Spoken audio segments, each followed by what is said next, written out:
How are you? Okay, it's weekend number 4, December 8th, first morning recording.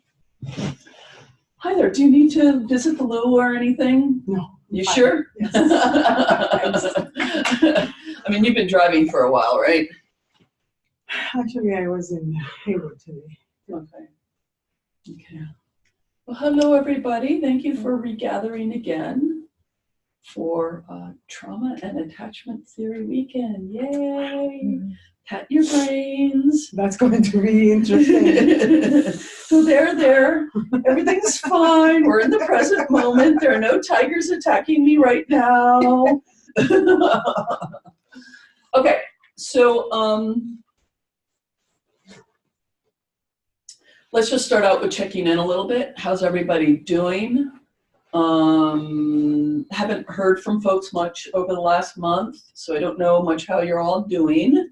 And would just like, I was actually a little bit like, well, I haven't heard anything. Are we going to meet this weekend? Where is everybody? How are people doing? And Constellation questions that are arising, or if you ended up having a study group, and how did that go? And just check on in. We're now, a few weeks into not having smoke. The weather has kind of become normal again. How are folks doing?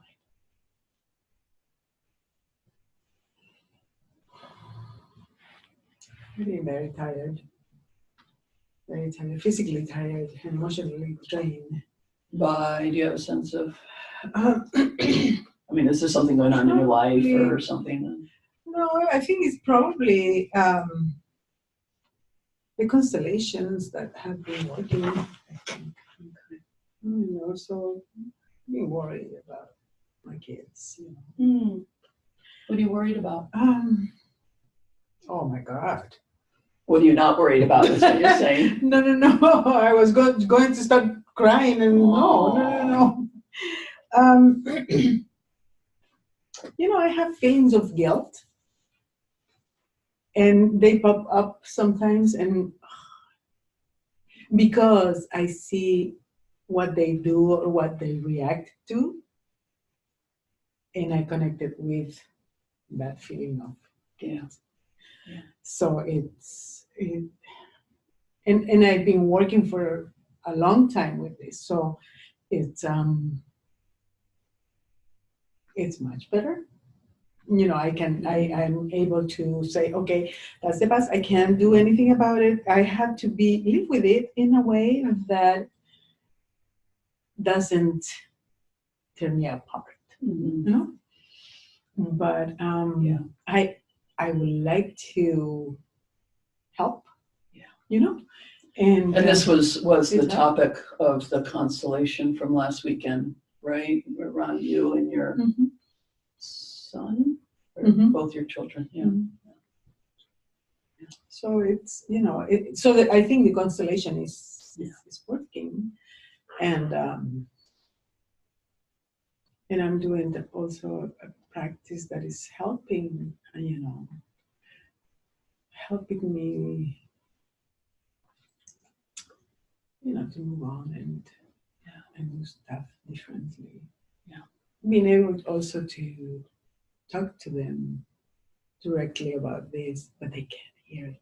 Of course not. They can't hear it. So the line from the Gospels about Jesus, which is a prophet, is not without honor except in his own village.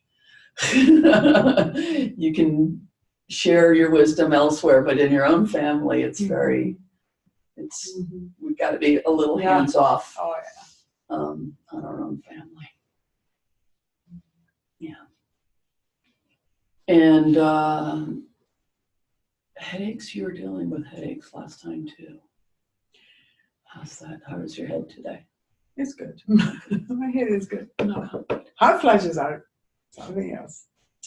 So that's still going. Okay. Yeah. Okay. Well, so I think there is a lot that I haven't let go yet. Maybe it's too I don't know, too profound, but no. Well, one of the ways I always like to reframe the I haven't let go, or I need to let go, or I need to release, or that sort of way we talk very commonly around here, and that kind of language is that I think Constellations offers a framework in which we can understand it's not so much that we're holding on, although certainly an aspect of our consciousness is holding on in the same way we would hold on to, I don't know, a piece of driftwood in a stormy sea, like let go. Are you crazy? Like, that's crazy. But like if the system can feel different, then the release is kind of automatic. So this way we shake the finger at ourselves around I haven't let go, or I should let go, or I need to release, or haven't. It's that I always consider that a gesture of there's still something that hasn't been included or seen yet. That's important. And it drives us nuts because if we could let go, life would be better. Automatically, life would be better. I think not being able to recognize or to know what it is. So yeah, well, that's again why we have this technology, because we can't see it. Right. If we could see it, we would have let go, or it would have fixed itself. Yeah, layers. Oh, and we think, we get a chunk of it, we do a piece, and that felt really good. We're really glad that piece happened. But our behavior, whatever it is we want to let go of, hasn't shifted yet. So it probably means that now there's a layer behind it, or a layer in front of it, or something off to the side. Yeah. The onion. The onion. Effect. It's a really good metaphor. Jeff, sir, how are you doing? Yeah, nothing special. I did. We love you, Jeff. I did have one interesting thing. Oh, you've been reading that book? Yeah. Excellent. I'm glad you brought that. I really got into that book. He said something that kind of surprised me, and probably not unusual for a bird, but he said that I think it was I don't remember the exact context, but it was a family member who murdered somebody, and he said by that act he forfeited his right to be included, right? Which kind of goes against everything, right? I've heard. So you run into some of Bert Hellinger's old stuff with that one. You'll find a whole book. I don't remember the title of it. It's a very interesting book because there's a lot of good stuff on war and perpetration, but it's filled with, the grandfather was an SS officer who murdered people. He's lost his right to belong to the system. And that was early Bert Hellinger. Schnee Victoria Schnabel, who's actually one of his very first German students. She's a wonder.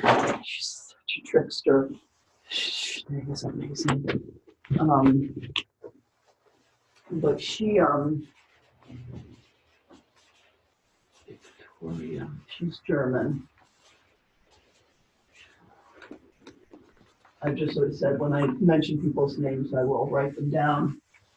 She hasn't written a book or anything. Well, she may have, but I don't think any of them are translated. So you might find something interesting about her online, but there's not a lot of resources to read. But if you ever have a chance to work with her, she's really cool. Anyway, she gave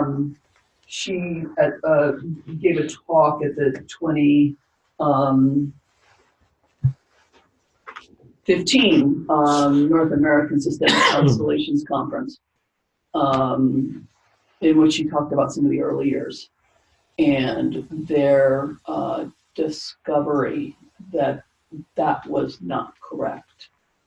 She actually describes a constellation where at some point the client or the representative for the client or somebody or someone in the room kind of identified, like, it doesn't feel better when the murderer leaves, that they still belong in the system somewhere. So that was what you're noticing is a real shift. I don't know how much Bert Hellinger himself has directly and clearly acknowledged that change in the thinking. He actually sent the guy out of the room. Right. Well, and again, that could be from an earlier period in a time. I don't know what the copyright of that book is. Um, um, um,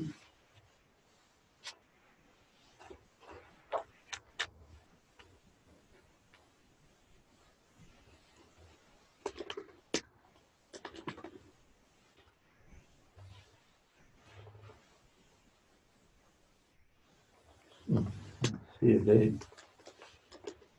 if you end up finding it anywhere. Oh, copyright 1999. See, that's really a long time ago. I mean, those are, I mean, it's not that long ago, but for Constellations, those are really early days. Because Constellations hasn't been around that long. I mean, the 80s is about as far back as you can track it. So yeah, and I don't know much, as I said, how much he's directly acknowledged that change, but I think there was a point where Bert Hellinger stopped doing that as well. There are times, and you've seen me do it, but it's rare, when for a time it makes sense for someone in the system to withdraw, which is a little bit different from saying that they don't have a right to belong in the system anymore.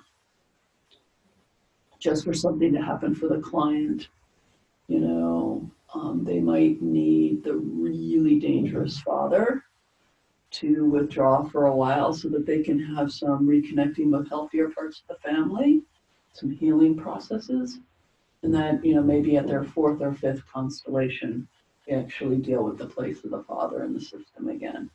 This is one of the things we're going to be talking about with trauma is getting some sense of what you can deal with first and not have the client kind of like just get so re-triggered that they can't function and the work isn't going to do any good anyway. You don't want to impose the principle of everyone belongs if the client is going to just be re-traumatized, right? But that's different from they've lost the right to belong in the system. That's not something I mean, I am always willing to see an exception to any rule in Constellation. So there could be a case of someone who belongs to the system who's lost the right to belong to it.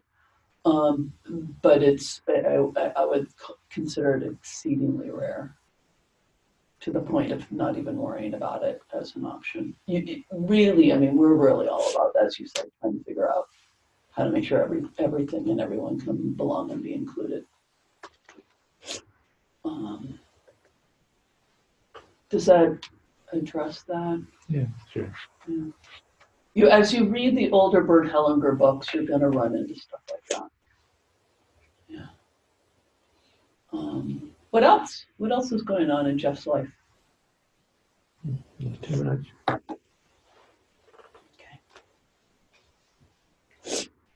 Okay. And Lily and I were chatting about some stuff before we started, so I just want to see on how you're doing right now. And you were in Thailand, so that sounds like. You were in Thailand? Mm-hmm. Oh, nice. For like 3 weeks. Nice. I just noticed, Lily, you posted on Facebook. Was that where you posted that you were? I'm getting away from the smoke. I'm off to Thailand. I just booked a ticket and I didn't book a ticket back for a while. So I just got back like a day or two ago. Oh, really? Okay. Yeah. But did you go to the conference? No. No. Because that was a lot later. I went because the smoke was really bad. And there wasn't I couldn't do any work here anyway. So I was like, I'll just go do work in Thailand. Okay. Would you be willing to share with the group with a little bit of what you shared with me about what you experienced there? Would that be, would you be okay with that? Yeah, I met a guy there. And now he is finding me a job there that so we can just travel around all over Southeast. He's traveled for 16 years or something. So he's just take me traveling all around. We're gonna do this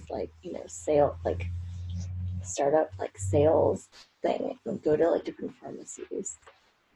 So we might do that. Is he Thai? No, he's American. Yeah. Does he live full time there now, or is he also a visitor? Full time everywhere. Digital nomad? Yeah. So Yeah. I met him like on a like one of those tours of like the caves or something. So just like, you know, you meet other people who speak English. Only like English speaking people go on those tours. Right. So we like ended up hanging out and for like 2 weeks, and you know, I might just like end up going back there in like January. So you know, like yeah, we'll see how it goes.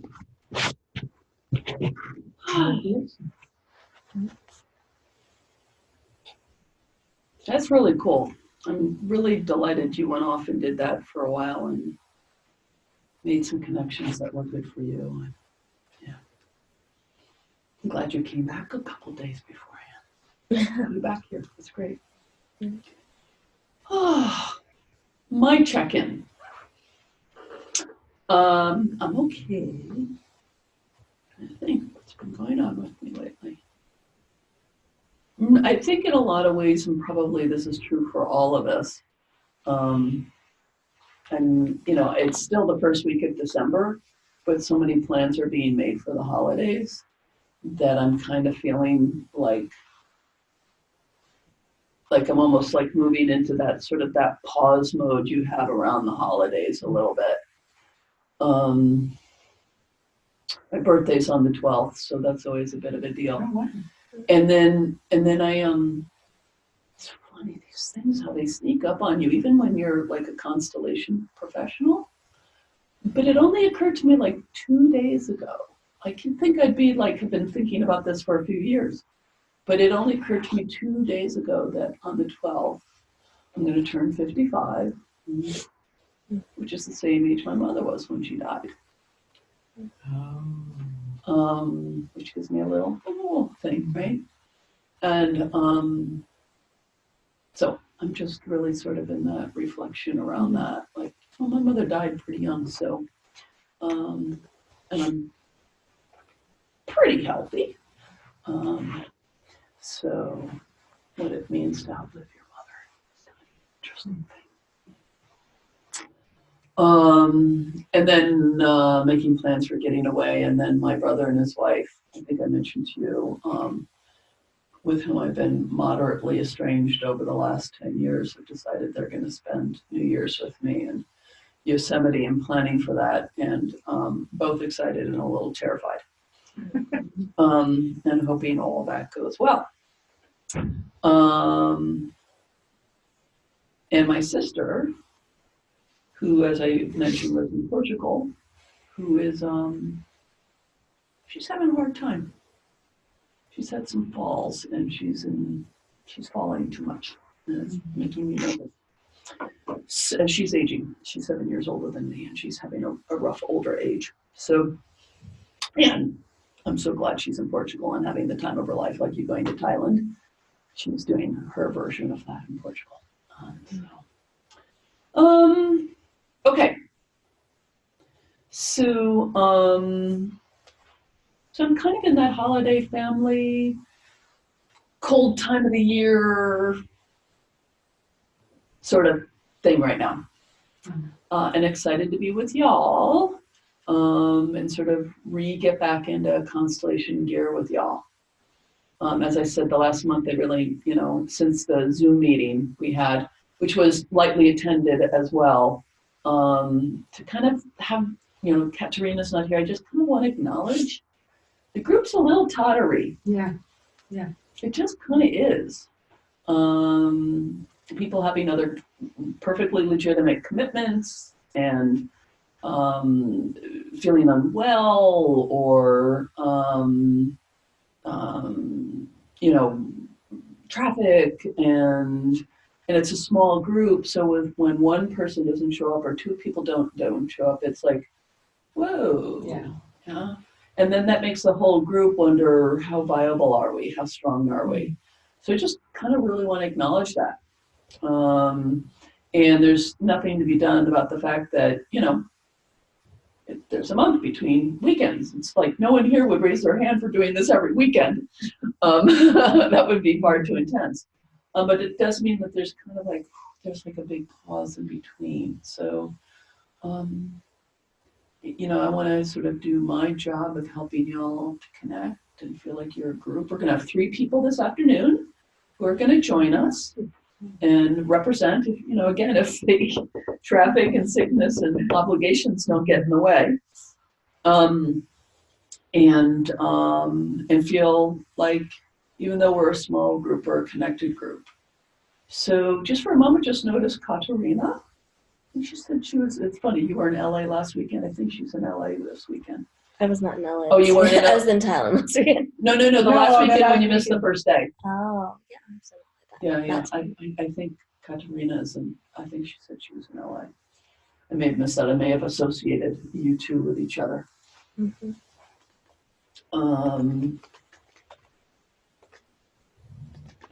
So just take a moment and notice Katerina, that she belongs and she's part of this group. And she will be back with us tomorrow. And whatever it is that she's been managing in her life. Okay. And the 3 people who will be with us this afternoon to fill in the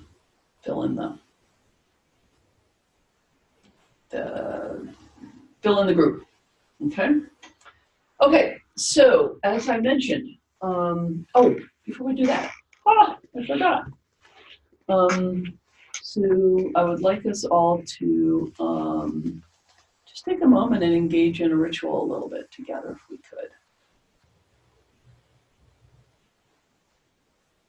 And I was thinking a lot about this, and we've been doing the I am and my ancestors are, that sort of stuff, which is really good, sort of ritual constellations kind of stuff.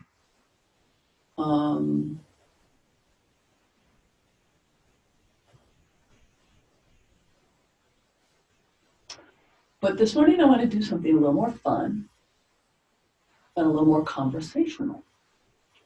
So what I want to invite each one of us to do in a sort of a more relaxed way is to share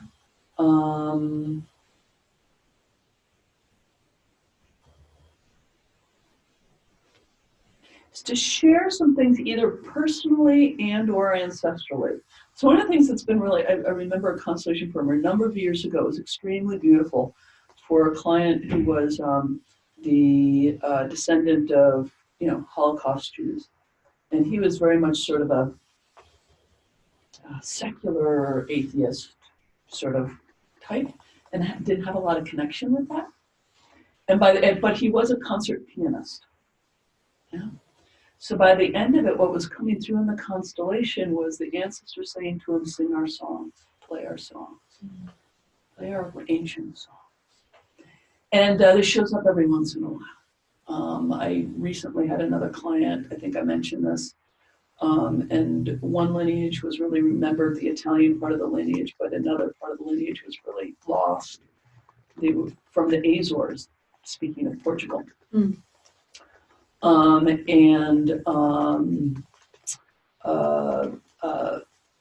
It was a recover of her Azorean culture. And so we were imagining the food and the dancing and the smells and the music and all that sort of stuff.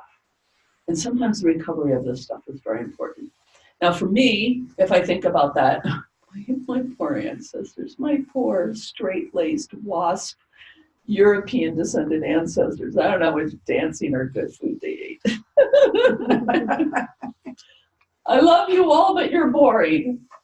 However, I can certainly remember things from my own childhood that are rich and are sort of these cultural kinds of touchstones. We all do. So I just want you to take a few moments and think about the culture stuff from your own childhood and or from your larger lineage that you may not have experienced personally. Like you may be Italian, but your family never ate Italian food, but you know that's part of your inheritance or something. And just share it a little bit. Just a few words about the music or dance and or food and or a sense of humor or a literary tradition, a way in which they lived in the home, So I'm just going to share a few, role model a little bit, just a few minutes of it, and then invite you to do it as well, okay? And I didn't prepare. I just want to let you know that I don't have a spiel planned. You're at no disadvantage in this regard. So for me, I'm just going to share that in my family, and this is like it's got a shadow and a light side. Because their parents were Chinese missionaries in China. Um, uh, we had a lot of Chinese culture in my household growing up, which in northern New York City in 1970s Westchester County was not common.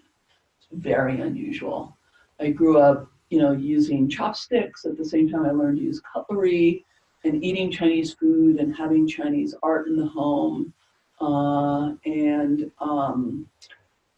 I remember saying, at that stage in first grade where you say where your parents were born, and I said my parents were born in China, and people said, but you're not Chinese.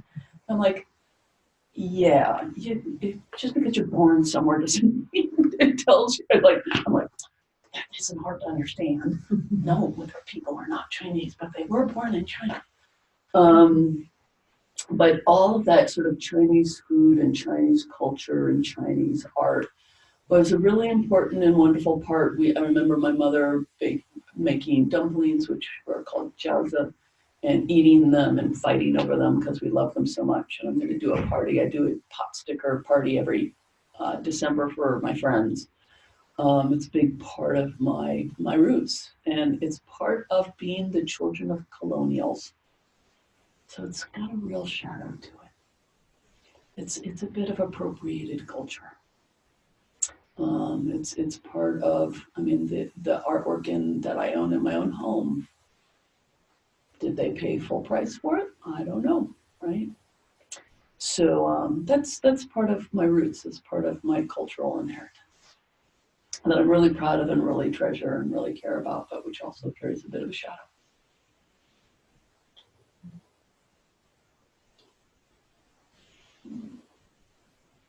Music, theater, food, dance, share something.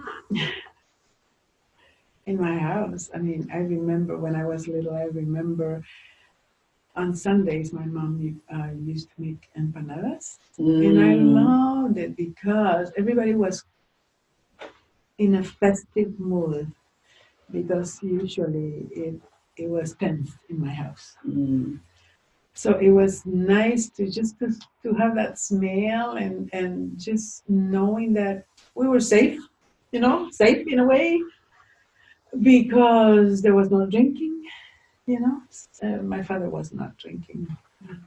So it was it is a nice memory, the smell and just that feeling of okay, I'm okay, And also when I was a little bit older, my brothers I have brothers that are older than me, and there were a lot of parties in my house. There's lots of what? Parties. A lot of music, a lot of dancing, and I love dancing.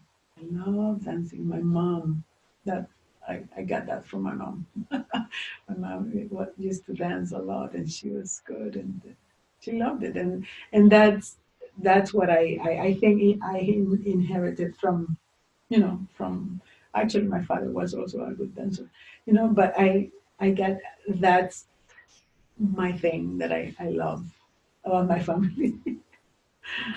And particularly the empanadas are, that's also an ancestral cultural lineage right? As well. Yeah. Because my mom's mother was a chef in a hotel, a German hotel in Valparaiso. So, when my mom used to because I interviewed my mom about a long time ago because I wanted to know her. I don't know her lineage. We don't know about her lineage. So I interviewed her. And when she was telling me about her mom, that she was a chef in this hotel, and then all of the things that she did, and I loved it. I loved because I imagined that ambiance, that space that she created, and it's a memory, but it's not my memory. I love it. Nice. Mm. Thank you.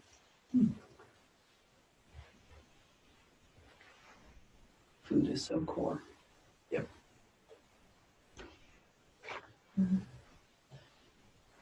You look at your food. Any cultural stuff that you celebrate from your childhood or from your lineage, or both?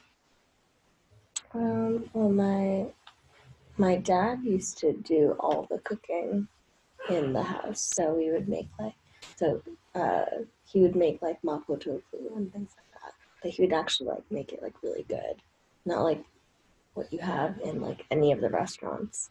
Like I've never seen it done well again. Like I think, so he would make that, and he would make lots of other things too. But that was like my favorite, especially because I was vegetarian for a period of time, and so that was like the thing that I could eat that he made. Because everything else was like really loved cooking things with meat, because he really loved cooking things with meat and also like chunks of fat, just like dripping with fat, like all this stuff. Because he said that when during the revolution, or during like the hard times, people would be so, people would be like so like just craving, like people would treasure that little bit of fat to put on their like rice, that stupid little bit of like meat fat. I was like, gross, I don't want this. I was like throwing it out. I was like putting it on my napkin, like all the fat, like trying to lose weight. I was like, I don't want this thing. And he would tell me every time, like, like we would all like, be like fighting for that like piece of fat. That's like the nice part to eat with your rice and stuff like that. So they would say that.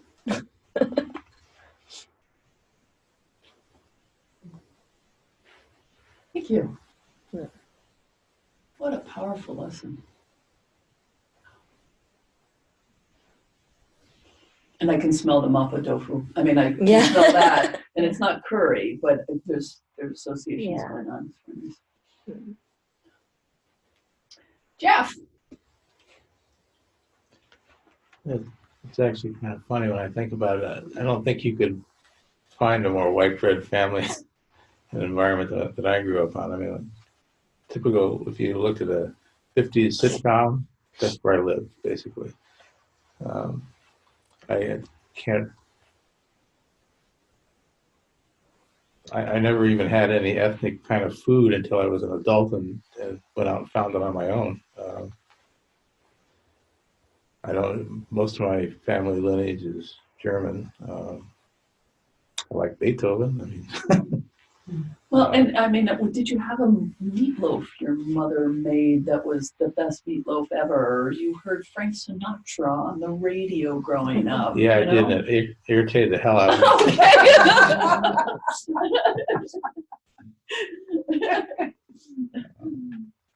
The only thing I remember especially like that she made is turkey soup, basically, which is not an ethnic recipe or anything. Oh, please, if you're misunderstanding like ethnic, drop that out. That's a colonial category anyway, right? Just what was rich in your family. Turkey soup is fabulous. I've tried to make it a couple times with limited success. Just as far as family history, the only connection I can make to ancestrally is I found out that I did have one member of the family who came from Ireland, and I've always really liked Celtic music, so maybe that's a connection. But really, there's, of course, I mean, I don't know much about German tradition, so I could be looking at something and not seeing it, but. Yeah.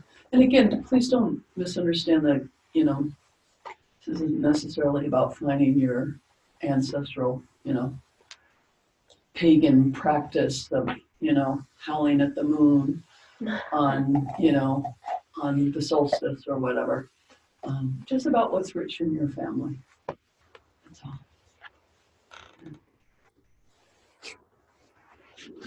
And I really want to name that there is a distortion in so-called white culture that there is no culture in it. And this, turning to other cultures in order to feel a culture.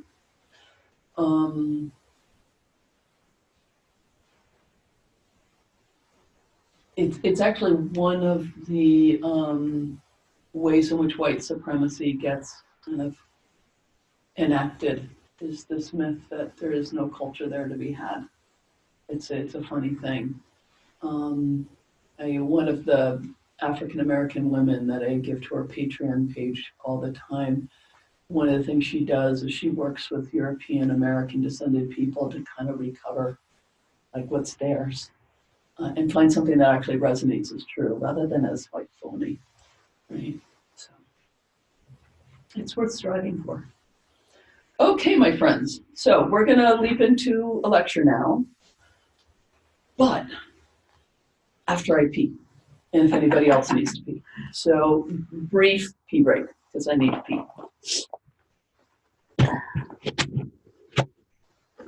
Otherwise I can't talk about trauma. Really? Mhm. Oh no, I'm good. I just have a tiny bit of a cold. Oh, Good. yeah. I had another.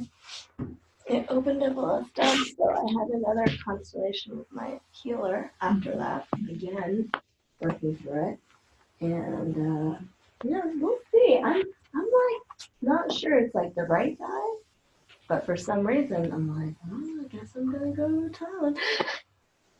So might be a really bad idea. Are you doing it from here or from here? I don't know. probably from here. But I was like, oh, I don't trust it. But I'm like, oh well. I mean, it's also good because I'll save money going. Like, we'll save money going over there, and but I might like one part of me is like, oh no, I'm gonna get stuck marrying this guy. Like, because I'll go over there and then I won't be able to like come back or something. That's what I'm thinking. Oh, thank Yeah, it was like I broke up with him twice in 2 weeks because Oh, I was like, no, I'm not doing that. Stop it. But then he like came right back. He was very sweet. He got me back, and I'm like, then I left. I'm like, no, I'm leaving for good. And then I came back here, and I was like, hung out with this other boy I'm dating here, and then I wasn't as interested. I was like, this guy, he thinks too much. So now I'm like, oh no. And then I talked to this boy in Thailand again, and he's like, I was like, how would I work from my computer from Thailand?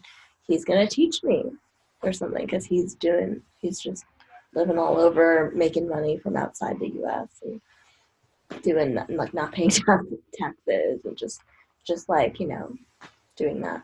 And yeah. I told him though, I was like, I'm gonna make $1 million. I don't want to be poor in Thailand. I want to be making $1 million in Thailand. So let's figure that out. So my apologies. Obviously, I'm Katerina today as well. you know that this is on, right? Yes. Oh. I mean, yeah.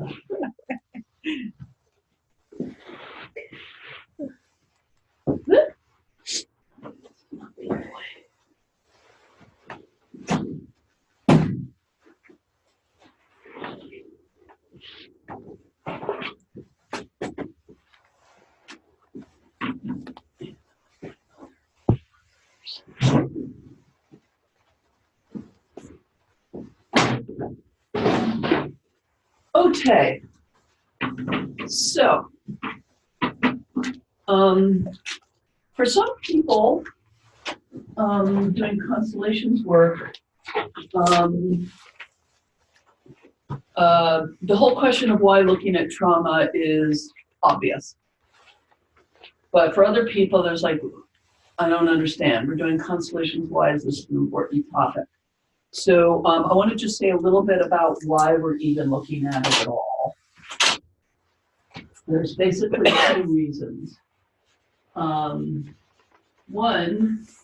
is that if you haven't noticed, but you probably have, trauma is all the rage. Like this is the thing now to be talking about in terms of healing environments, whether you're talking classical psychotherapy or social issues like racism and sexism, rape, slavery, colonialism, war, or we're talking about more alternative healing environments. All those people are talking about trauma now.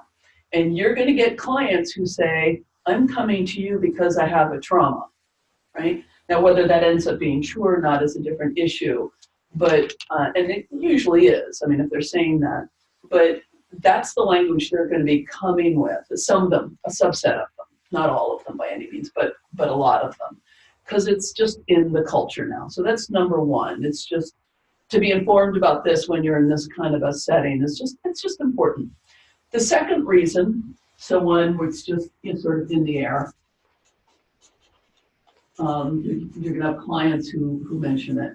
The second one, of course, is that, if you talk about the bread and butter issues that facilitators deal with, depression, I want a partner, I can't make things work at work, I don't belong to people very well, what the sort of bread and butter stuff that people show up with, so much of it ends up being traced back to trauma, right?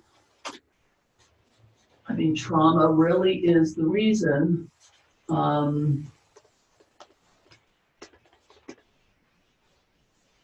that people are struggling with depression or anxiety or whatever.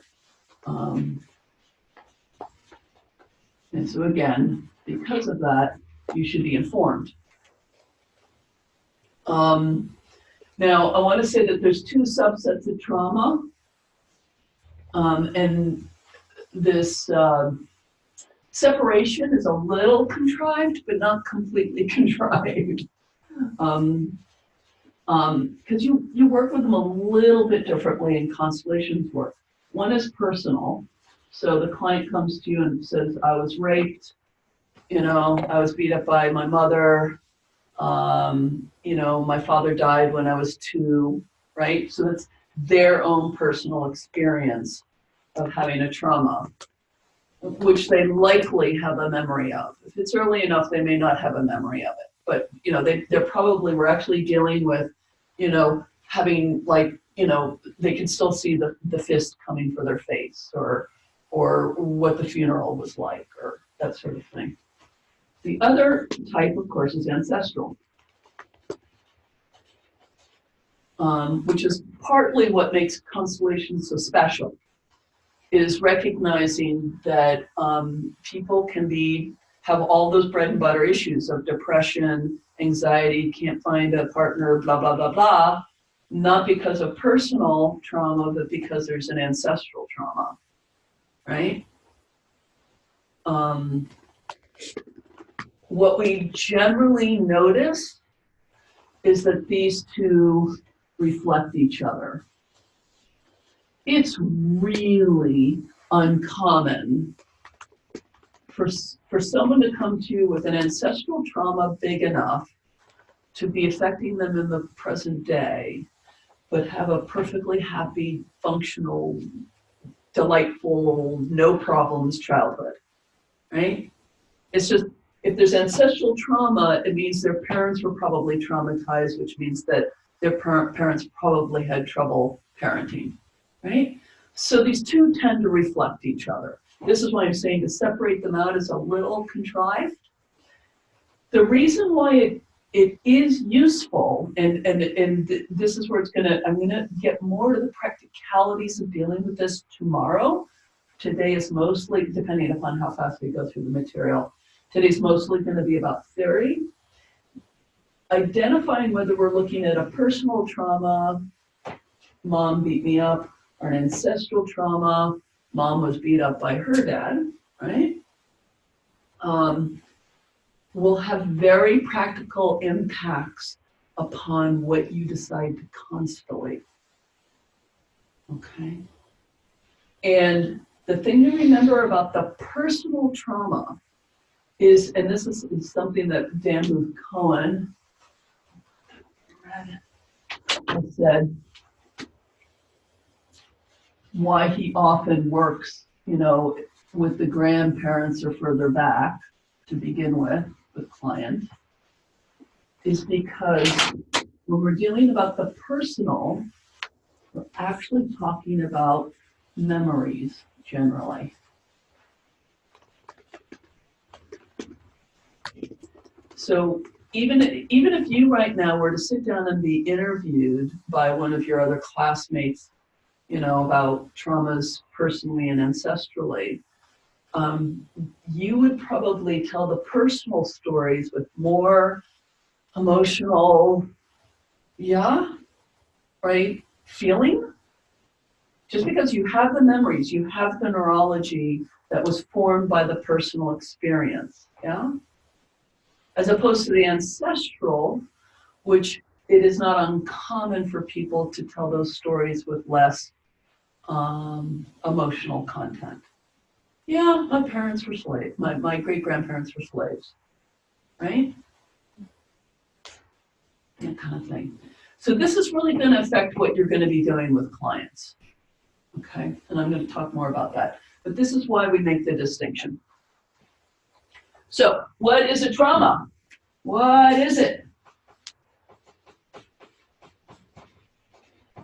There's a lot of different ways to identify this stuff. The first thing is that it's a bad event, obviously, that overwhelmed.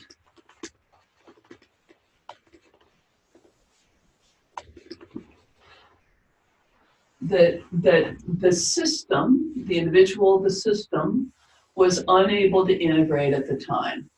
It was just too big. The coping mechanisms were not up to it. So that could be anything as huge as, say, slavery or the Holocaust or a war, where all the community norms and relationships are so broken down and injured and wounded that the community can't do its normal functions of grieving, acknowledging, all that sort of stuff. So there's just a system-wide breakdown. This is also true for things like the tsunami that comes in and takes out the whole village or most of the village, these kinds of things. But also at the individual level, right, all the way down to, every night I heard my parents fighting, right? Day after day, year after year, right? Hearing your parents fight once, unless it was a very vicious and violent fight, probably not going to be a trauma, because these things happen in life, right? You guys have had traffic scares that have not traumatized you, right? Because they didn't overwhelm your system. They were real scary, they were real hard, but you got over it, you moved on. So this is in some way a bad event that overwhelmed the system, either at the personal level or at the collective level, the social level. Why was it overwhelming? Okay, so this gets back to the sort of personal collective piece. Sarah Payton says a trauma is a bad event, or she may not use the language of bad event, but she means the same thing, that was unaccompanied. I love that phrase.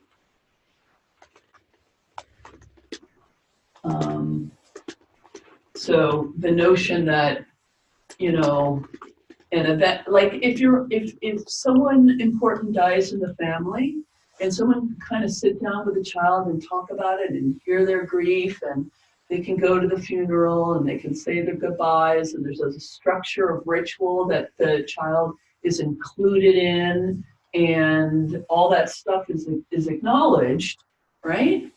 Then it's going to be terrible, but it's probably not going to be traumatizing, or at least it's going to be a lot less traumatizing. And by the way, trauma is a spectrum. There's like moderately traumatizing to shattering to the organism, right?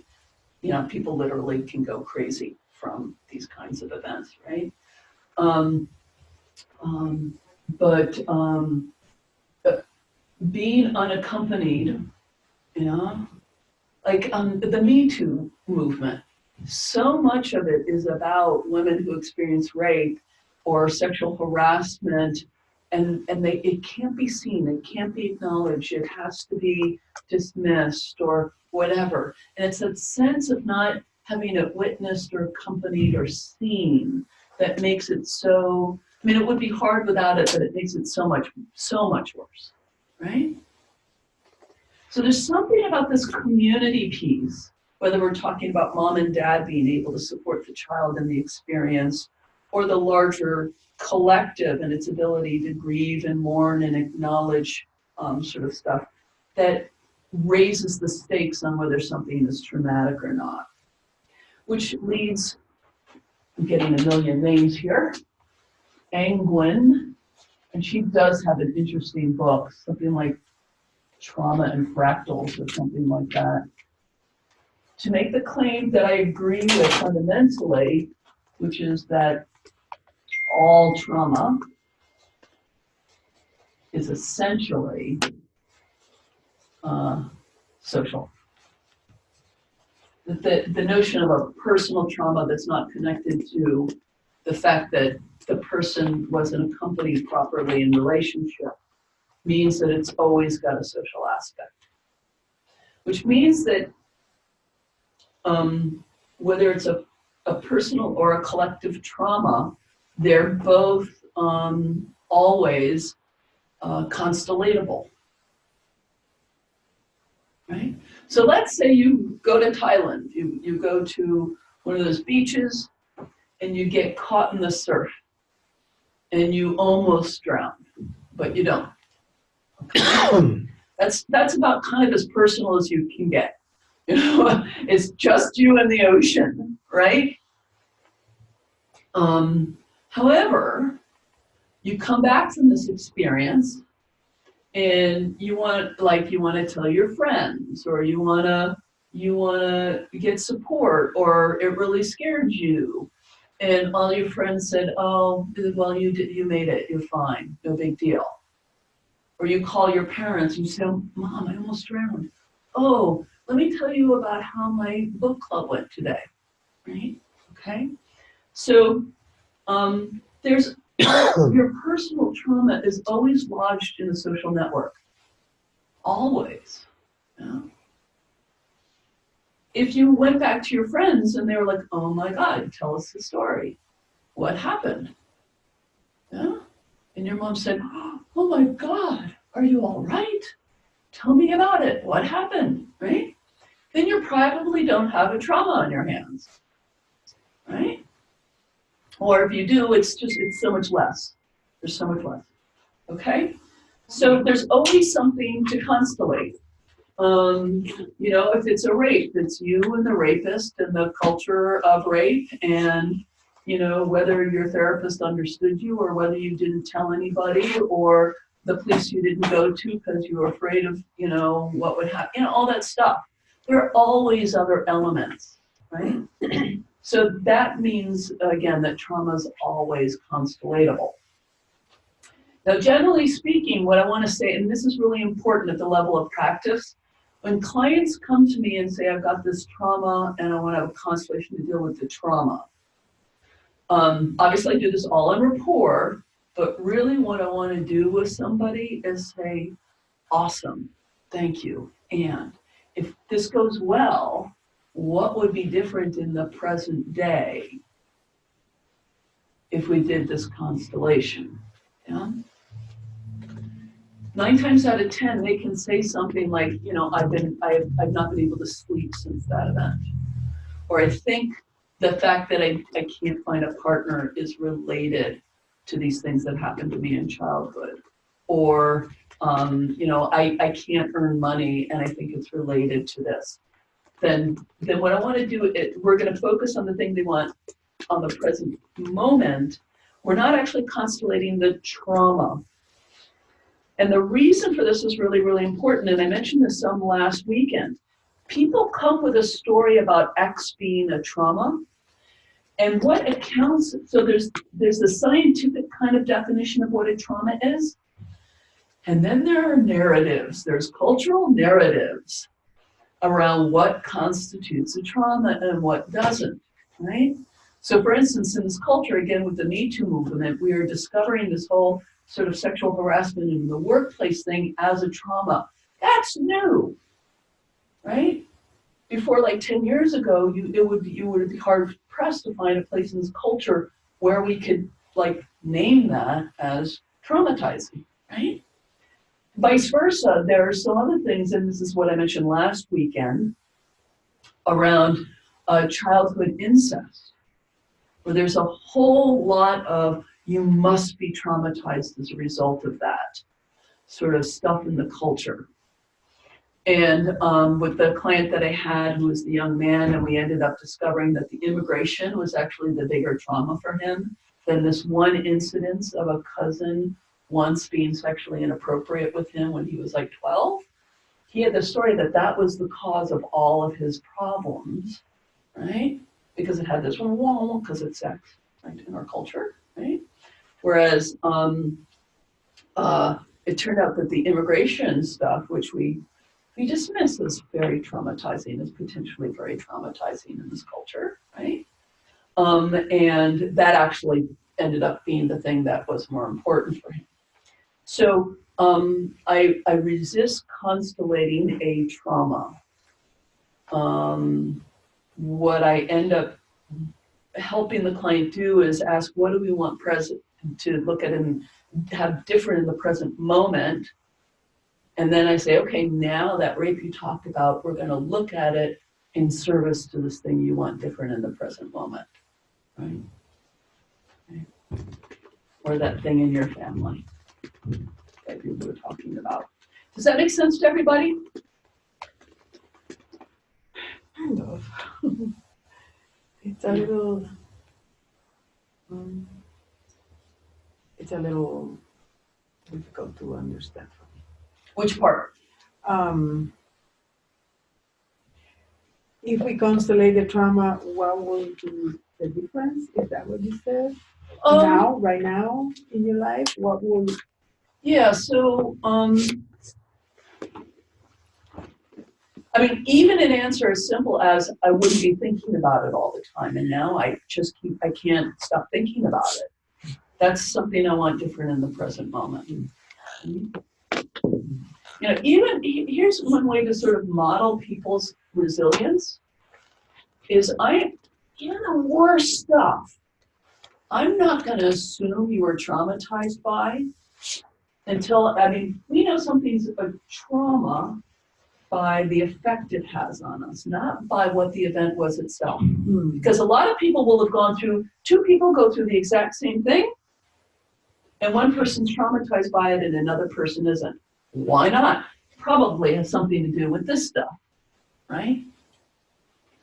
I don't want to just start out by assuming that, oh, you had your house burned down. That must have been really traumatizing. Have you ever done this with friends? You sort of assume, oh, honey, that must have been terrible. And I said, no, everything changed after that. My life is like, I realized my life was not going in the right. It was horrible for a while, but my life is 5 years later. It was so much better. And if it hadn't happened, I would have gone in and, and you're like, oh, so glad your house burned down, right? Right? I mean, I've made that mistakes with friends, or friends have made that mistake with me, right? So again, there's a way in which this is the upside and the downside of it being in the air. I mean, literally, you must have been annoyed by this. I'm sure at some point you've been annoyed by someone saying,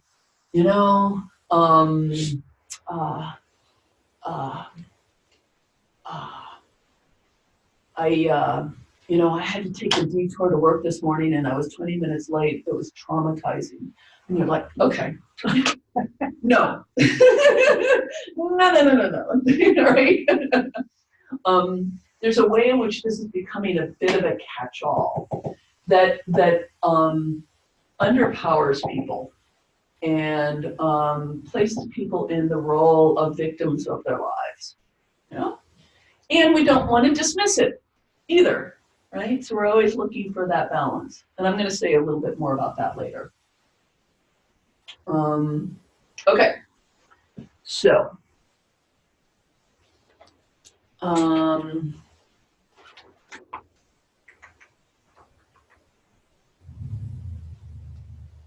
actually going to dive into that right now because I've already started in on it. And it's more the lecture I have for tomorrow, but I'm gonna do it now. Because I wanted to talk about what I call sort of a trauma axis.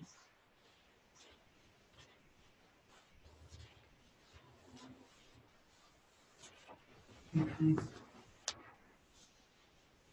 That event, so to speak. Now, the reason why I name this is because I've run into both of these, and usually, if you see me doing something like a spectrum of some sort, where I'm wanting us to land somewhere in the middle of two extremes. And over the last 10 years or so of hanging out in kind of the new age alternative healing world, I've seen two extremes with respect to this. And both of which I invite us to try and avoid, generally speaking, as constellators. On this end is what I was just mentioning, poor victim client. Okay, so this, I run into this a fair bit in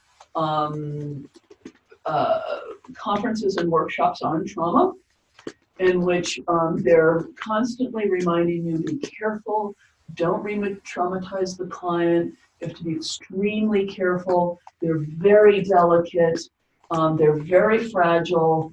I even had one of the strangest experiences I've ever had in a training with a woman who's a psychotherapist and a constellator who was so wary of how authority can kind of, I'm an authority right now. You be an authority when you're facilitating, right? That in your role of authority, the potential of like taking away the client's freedom is so high that basically you leave it all to the client to lead the constellation so that you don't re-traumatize, you don't do any damage, which what I ended up watching was the client leading a constellation from inside their trauma, which was not a good thing for anybody in the room. It was really wacky doodle.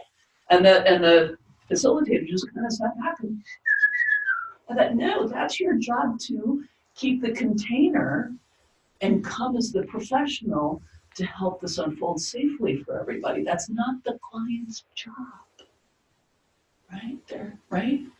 It's like if you and your trauma, it was also your job to keep everybody else safe from the consequences of your trauma. Like, that's not fair. That's totally not fair. Poor victim client, be very, very careful. People can be damaged, do the least amount possible. People are very fragile, da, da, da. Now, less often, but it's part of the kind of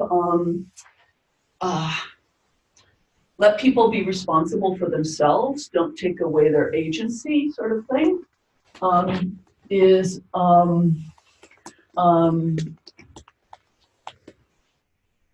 you can do no damage that wasn't already there.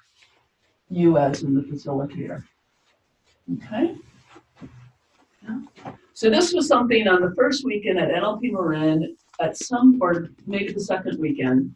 This was NLP context, not constellations, but same frame. Someone would raise their hands because they're new at this work. And they would say, I'm really nervous. I'm new at this. I don't know how to do this yet. Can I do damage to people? And the response was that this used to drive me nuts about LP Moran. They would say, no, you can't do any damage that wasn't already there. Like if they get more upset, that was already there for them. Crazy land. When we're dealing with trauma, there is a genuine, it's like, the way I like to think of it is if you have a profound injury to your leg or your arm or part of your body, and ever afterwards is kind of easily re-injurable. It's not injured, it's healed, but that knee just keeps going out ever since you had that thing happen to you in football in 12th grade, right? There's a way in which trauma kind of has places like that. And what we can do as facilitators is, what we want is to be able to work with the trauma, right? Which is scary. We're going to talk about this. We're going to look at this. We're going to connect in a heart way with these injuries, this history, what took place. It's scary, yeah?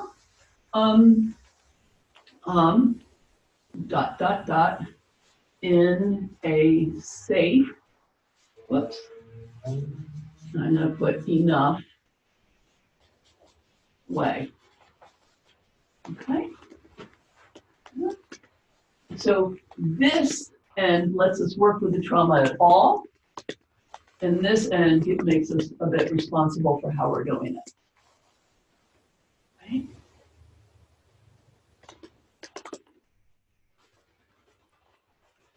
So this is why I think this is kind of, we want to be somewhere in the middle. And I'm going to talk more about this tomorrow, but when I'm on the phone with people interviewing ahead of time, or if I'm interviewing in front of a group, I am tracking a little bit, how are they doing? Is talking about whatever they're talking about easily ungrounding? Are they moving into tears? And there are different kinds of tears. We all know there's right? It's different from a really dignified, kind of simple kind of grief, right? So when the system gets, or someone's shutting down and going a little numb and off, yeah, I'm going to talk more about that. If I'm seeing a lot of that, I'm going to move more on this end. And I'm going to chunk down the work and make it a little simpler. And I'm going to check in even more than I normally do. If they've got a lot of rapport with themselves and they're kind of dealing in a safe way, like they're talking about it and they may be crying a little or whatever, but they're kind of, they're doing okay. Then I might, work on this end a little bit more, take a few more chances, right? And then when it turns out I'm wrong, I go back over here because this has happened, right? Oh crap, not as resilient as I thought. Let's all slow down for a moment here. Take a few breaths, right? Instead of plowing on, which is sometimes what as facilitators we plow on. Right? Okay. So I talked here about a bad event that overwhelmed, that was unaccompanied. So to go on more with what trauma is, and again, why it's really relevant to constellation work, is that it's in a sense, I say sort of not integrated, and then we can put in a bunch of other words. Honored, included, completed, seen, etc. Okay? This is this event, this bad event, or a series of events, or an ongoing reality that had to be endured, right? It's something that these things could not happen and have not yet happened for, okay? And which we're presupposing because of this is showing up in the client symptom. Right? So what's going on is in PTSD or chronic childhood trauma, then is an ongoing repeating of trauma in an attempt to integrate, honor, include, complete, and seen, but it doesn't work. It just because it just like more trauma, right? It just keeps on. It becomes a really unfortunate kind of feedback loop, rather than something that can take someone out of this system, right? So lots of concrete examples: having a parent who beat you up, and then only being attracted to and married to partners who beat you up, right? That's sort of like a classic version of this. Yeah. The child who is, About the feedback loop, an interesting thing that has been, I don't want to say discovered, but recognized is a lot of times in PTSD, like you're saying, two people have the same event, one comes back with PTSD and the other doesn't. Very often, the one that comes back with PTSD, he can track back to a childhood trauma. right. So it kind of latches onto that and has something to hold on to. It's a really interesting thing that I think we're just starting to understand. But very frequently, the sort of classic PTSD vet experience seems almost more grounded in childhood trauma than in the war trauma itself, or at least it makes for the ones who are more vulnerable to being traumatized by the war trauma. And that sort of the spectacular number of suicides that we have amongst the veteran population, the vast majority of them are people who were not in combat, which raises interesting questions, right? Yeah. Yes. Also, And my friend Jay Barkley makes a big distinction between PTSD, which is usually understood as an adult or teenage perhaps, but not a chronic childhood traumatizing stress is a different category of experience. And yes, the one who's traumatized by an adult event, it's usually, you can, and NLP is very big on this, on finding the childhood imprints that even came before the rape at 22 or the, And I also wanted to note that what we call a trauma is very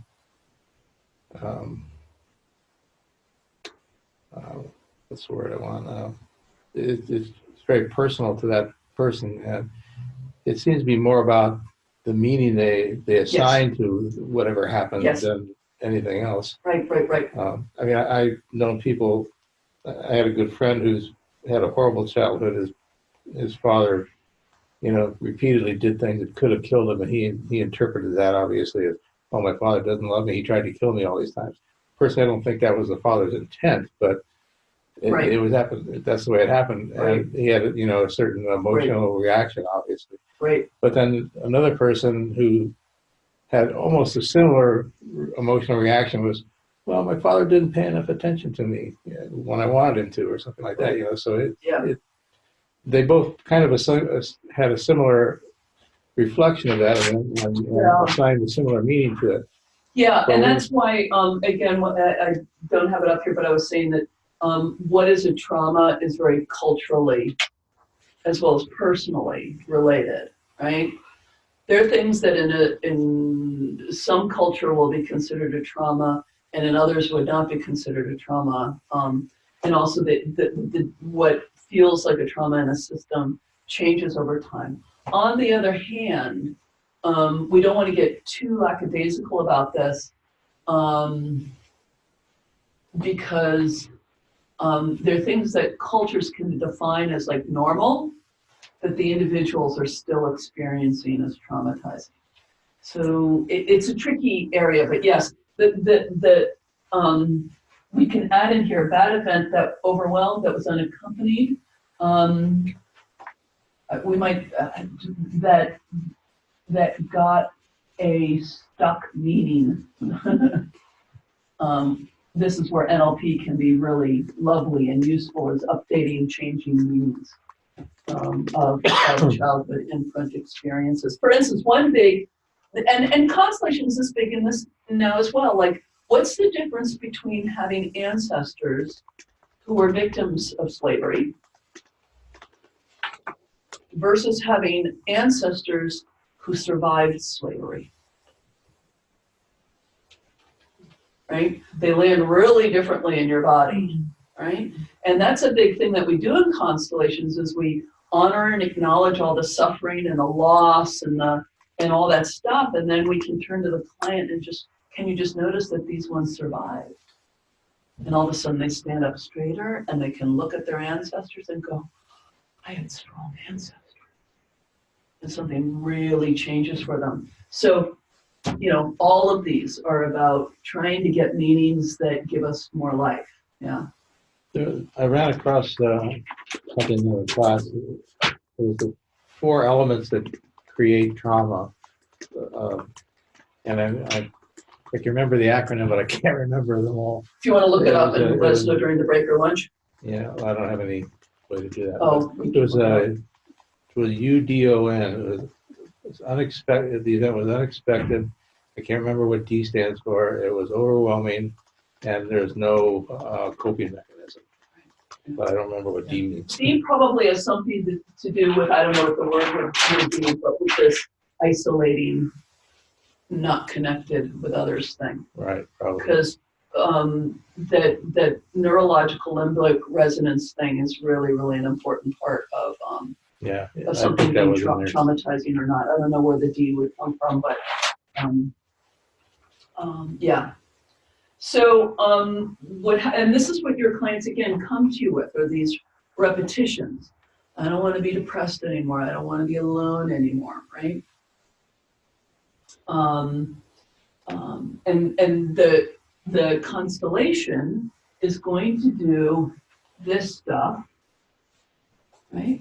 Which allows, as Jeff is saying, new meanings, right? We do this all the time. And it's funny, like I was just doing a constellation the other day, and there's something tragic happened in the family, and a key male figure experienced it as a failure. And that sense of guilt around having failed had traveled down to the client, when the representative for that key male figure, I was a grandfather or something, went, oh, there's nothing I could have done to prevent that. And then, like, the others in the system were able to say, you didn't fail. Right? You were as strong as you could be. Thank you for trying. Yeah? Yeah? So something was, the loss, the sense of failure, but also when we can see the whole system, some new meanings can start to emerge that allows the client to have a different experience of life. Okay?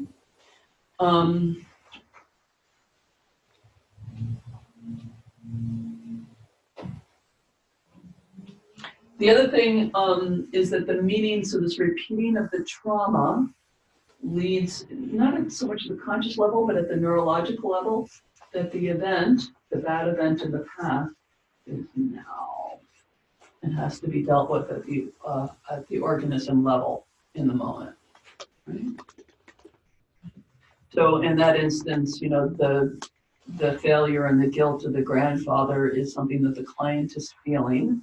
So that event that may have been 100 years ago is being managed and adapted to in the present moment as a now. And that's another one of the big meanings we bring in with constellation work, are those languages around it happened, it's over.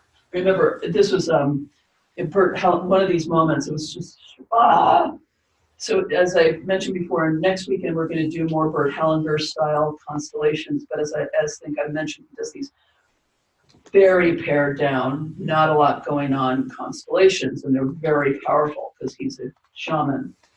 And he's sitting down, and the client sits down next to him, and he just starts with silence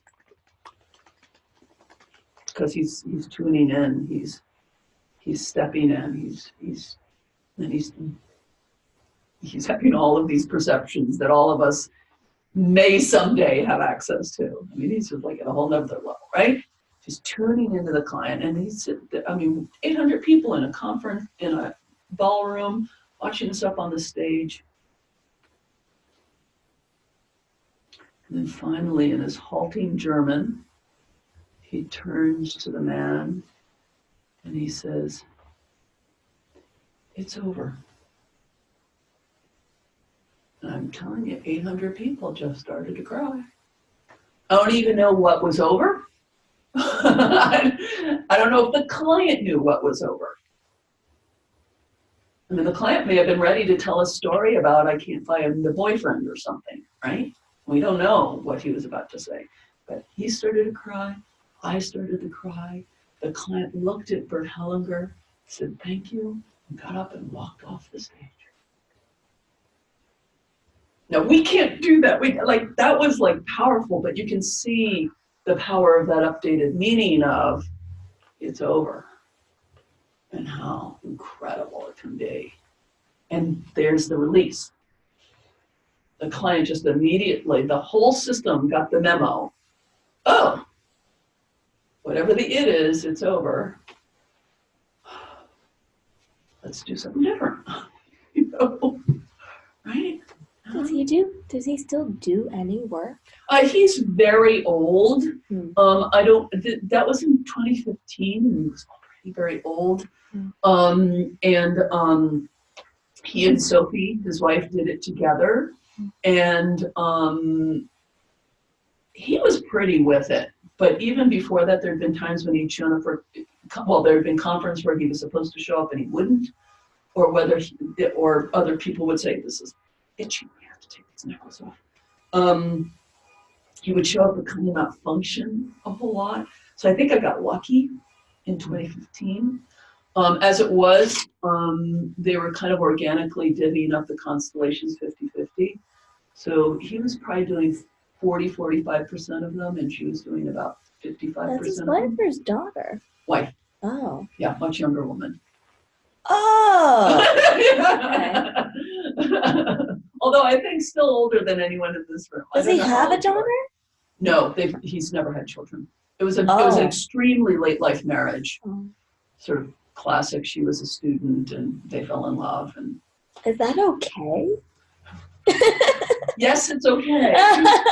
It's had some odd effects, but of course it's okay. No, I mean, generally I recommend not having romantic relationships with your students and with your clients. That's a question for another day. But so believe me, Sophie is fierce. She's not manipulated by anybody.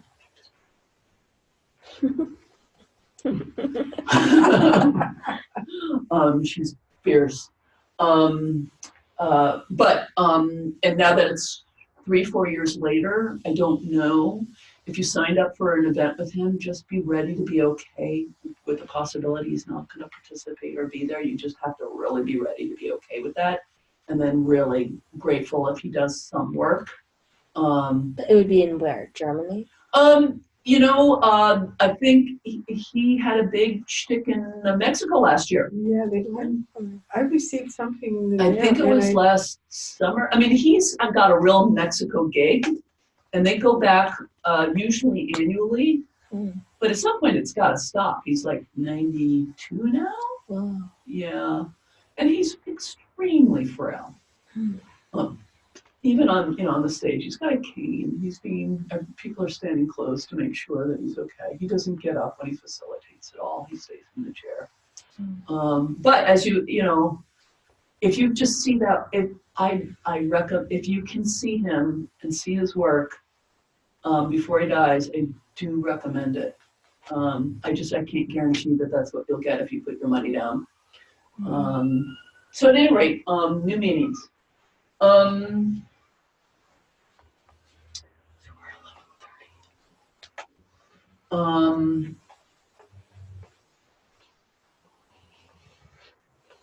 So I want to do another piece of theory, and then we're going to do some exercises.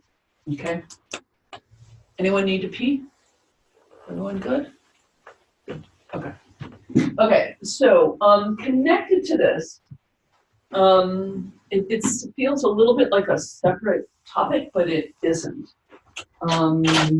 It's just kind of a slightly different lens to look at all this through, which is attachment theory. You guys got my email of a couple of days ago recommending some articles. Yes? Yeah. I watched Sarah's. Oh, you did? Yeah, That's a use, I just stumbled on that. That's a really useful video. Yeah. You watched the whole thing? Yeah. Good. So you can recommend it? Yeah. It was about 45 minutes. Yes. Yeah. And then, but like Wednesday or Tuesday, I recommended re-looking at the primary and secondary emotion stuff from Bird Calendar. That's just 2 or 3 pages. That's nothing. But also the one from Ursula Franca, which is a longer, it's an excerpt from her book. And I sent you that article. The reason why I recommend this is she synthesizes the primary and secondary emotions that I've talked about, and the notion that the secondary emotions are they're expressions of the trauma, right? Whereas the primary emotions are the deeper experience that when you name it, like it happened, it's over, it was terrible, what a heartbreak, things like that. Get us back to the core experience of the bad event, right? And integrate honor, including completency. Those are the primary emotions. She takes that framework of the primary and secondary emotions and connects it with attachment stuff in a way that's just great. So I really recommend this excerpt from her larger book that I sent to you guys. It's in the email from about 3 days ago. So attachment theory. There's this guy. So for a long time, you don't need to write this name now. Conrad Lentz is the first one from, I don't know, the 40s or 50s, who first, he was the one who got geese to imprint on him, baby geese, and he'd walk around and the geese would follow him around. He's the one who really did all the mammal studies on mammals, and the idea that baby mammals, by and large mammals and birds, imprint on their caregiver, on their parent, usually their mother, right? And that there's this bond that happens that's critical to survival in mammals, right? Because mammal babies are not as developed as reptiles. Mostly come out fully formed and ready to take care of themselves. Fish mostly, frogs. But mammal babies come out needing a lot of nurture and care for at least some period of time. And so this imprinting on the parent means they stay close and they get cared for. If they didn't imprint on the parent, they just wander off, but they don't know how to hunt for themselves or protect themselves, et cetera, et cetera. So very critical development in mammalian, evolution is this imprinting thing, which is basically, in humans, attachment is the fancy word for imprinting on our parents, bonding with our parents, with our primary caregiver, whoever that is. The one who first really created a format for this is a family, not Constellation, the family the systems guy by the name of John Bowlby. And again, I sent you that link for the Wikipedia article on attachment theory. There are large chunks of that you can skim, but it's really useful. Okay. I also reminded you of the other books, Dan Siegel's book and Thomas Lewis's book.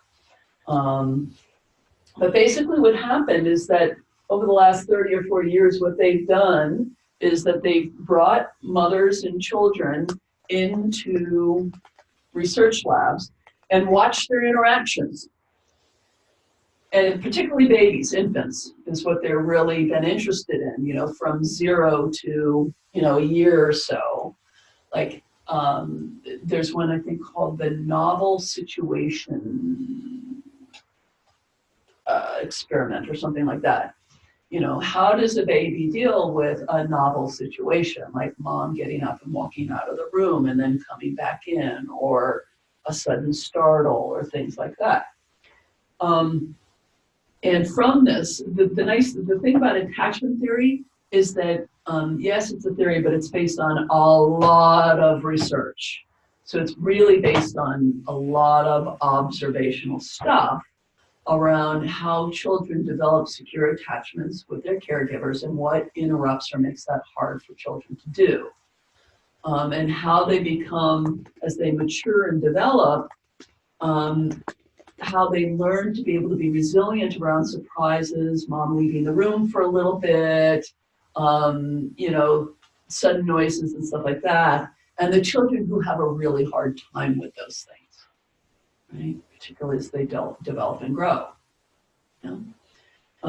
So there's sort of, the categories are sort of, and this is really, really, really generalizing. This gets very complex. But there's basically 3 styles. One is secure. You can handle with comings and goings. You know, if your partner says, I'm going out to hang out with my buddies today, you don't like lose your mind and think that he's leaving you, right? You know? So it's a thing you can kind of handle coming and going. You can bond with people. You can connect. You can attach. You can make friends, right? You can recover from things that might happen in the relationship. They're secure. Then there's sort of anxious, which is, oh, he's going to leave me, she's going to leave me, they're going to die, I'm going to die. You know, this anxious. And then there's sort of avoidant, which is, I don't care. Oh, he didn't show up for my birthday, not a big deal. Birthdays aren't important anyway. Yeah, that sort of thing. Yeah. And then there's there's disorganized, which is a combination of the two. And it usually comes from either parents with mental illness, parents with addictions, or an extremely chaotic childhood, like a war zone kind of a thing. Which just, the unpredictability factors get really, really tricky. But I'm not going to go in, if you want to learn more, go into the Wikipedia page, because I'm not an expert on these categories. These are some of the ways in which interacting with people or your own self, like, why do I keep attracting those kind of people? It's a very common client thing. I keep on having bosses who, you know, it's great for a while, and then all of a sudden they sit me down and tell me I'm doing something wrong. Like, what's going on with that? Or I keep attracting partners who can't commit, or, yeah, this is client bread and butter stuff, right? And as you hear these stories, you can start going, oh, we're dealing with some of this stuff. Okay? Yeah. Well, I'm not clear about the avoidant. It sounded pretty much like secure. I don't, you know. No, secure is, if you don't come for my birthday, it's going to hurt. That matters. But they may not feel that way. Then you're avoidant. By definition, I mean, that seems. Well, not by definition, but if you're kind of not hurtable in relationships, there's probably something pretty avoidant going on. Right? If your partner dies and you're like, no big deal. No, there's something off. And there was probably because there was so much pain in childhood that, you know, you just stopped letting that hurt so much. So no, any given instance is not by definition, but that's the example of it. A secure person will say, damn it, you said you were going to come to my birthday, and my birthday's important. Dude, what's up? Well, that person might really not find that important. I mean, right, if that's, you know, you can come or not come, not a big deal, that's fine. Yeah, you can be that, that might be secure. But secure is not unhurtable. in relationships. Yeah. Because the attachment bond, by its very nature, is something that matters. The book that I recommended from Thomas Lewis, I keep on mixing because Lewis Thomas was a writer in my childhood. I just mix up the names. Is he calls it a general theory of love. It's very poetic. It's a beautiful book. If you like reading beautiful, high-quality writers do science, I recommend General Theory of Love, because he says this attachment stuff, this oxytocin, this bonding, this way in which mother bonds with baby at the breast sort of thing, is our science of love. That is what love is. It's the sort of how love became, reptiles are awesome, but they probably don't love each other. Except for crocodiles. Okay, so what in Bert Hellinger and in Ursula Franke, this anxious or avoidant or disorganized attachment is simply called, and I don't think it's original to Bert Hellinger, but it is the way he talks about it, which is the interrupted reach. This is the language that Bert Hellinger uses and a lot of other people, and it's often used in the constellation world, which is we come preset to reach for the breast, right? Again, it's really basic biology, right? Yeah. Which gets generalized, if all goes well, into reaching for toys, for good food, for play, for a beloved teacher, for our dog, yeah? As we grow, for work, for learning, for partners, for activities that give us meaning. And it gets generalized into, so reach for parents or caregivers or breast or however you want to do it, becomes generalized into a reach for life. Okay? Turn that off. That's right. We're not. Yeah. Okay. Right? So, the reason why this is so important, there's lots of reasons, but this is a really useful diagnostic tool for constellation people. Because if I'm telling you, it happens constantly. Someone comes to you and says, I don't know, I'm just kind of chronically underemployed. I don't seem to be able to make much money. I don't have a lot of relationships. But they'll have, sometimes it's on all, and I'm also dealing with an autoimmune condition, like lupus or something like that. And I'm kind of depressed. There are people who you meet who are like on all levels, right? That's happening. Immediately I go, interrupted reach. Right? Interrupted reach. And then I go, what happened in childhood? I'll start telling the story. Okay? Now, most people aren't doing it on all. They've narrowed it down to relationships or work or whatever, right? But you're still on the lookout for, what got in the way of this reach. And what I often find is when I start talking, I'll say, as I'm listening to you, can I share a little bit? Because I'm always doing a little, because of that re-meaning stuff, that new meaning stuff, I'm often doing a little educating. Can I share a little bit of what's coming up for me? They always say, sure. And I just want to share a little bit. There's this, children automatically reach for their parents and for life. And when the parents don't reach back, or they reach back with a hit, or it's unpredictable, sometimes they get a hug and sometimes they get a hit or whatever, and they stop reaching. They just stop doing it.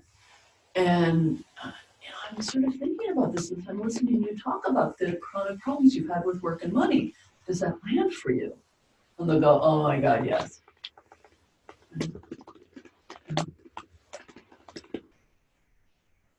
And for all things, sometimes it can be their own childhood, or very frequently they're dealing with a parent who had an interrupted reach, right? And so it's like it's up a level. So their parent might have done okay-ish as a parent, but their parent was really violated by their parents. And so they're dealing with a parent with an interrupted reach for life. Right? And just as a frame, this is often really, really helpful. Once I get a little bit of ancestral history, you've probably heard me do this here at some point or another. I'll say, so, you were raised with people with PTSD. Like, oh, they'll start to laugh or chuckle or, yeah, I did.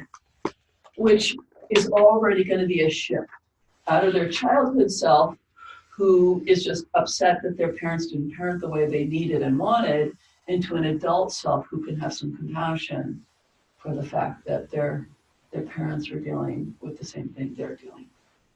And maybe at a worse level. Often at a worse level. Yeah. Generations of trauma. So your parents were functionally 4-year-old trying to raise you. Yeah. Okay. So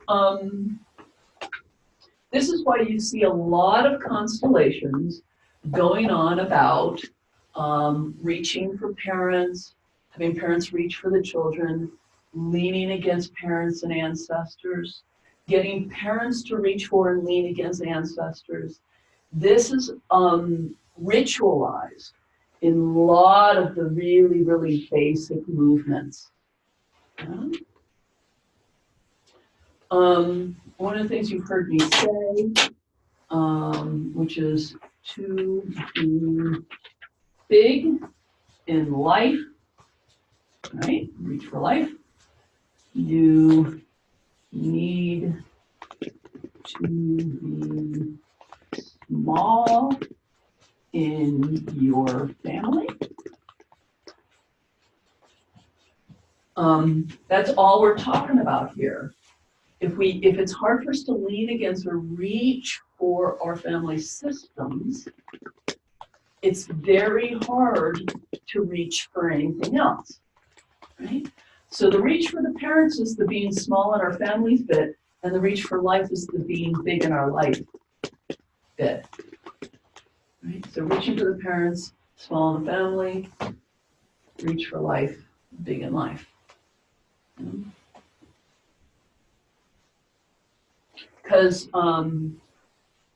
it's really, really hard, and apparently the biology is really countermanding this, for us to like do a run around, like reach for life, but say, to our family system.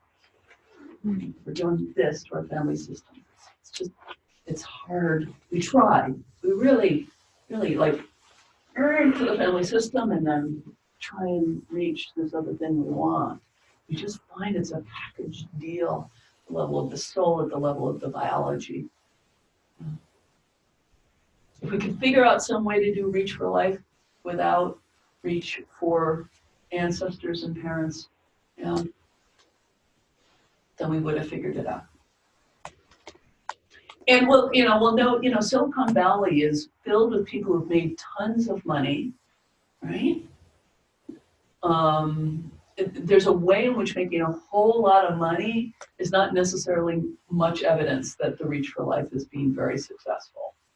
Because often there's a boom and bust quality to it, or they have tons of money, but they're alone and unhappy, or yeah, they're doing it, but they're actually screwing everybody along the way, so everyone hates them, or they may have a really good reach for life. That's possible as well. I just want to make it really, and you can be kind of like a hermit and live small in the world and not need a lot of money and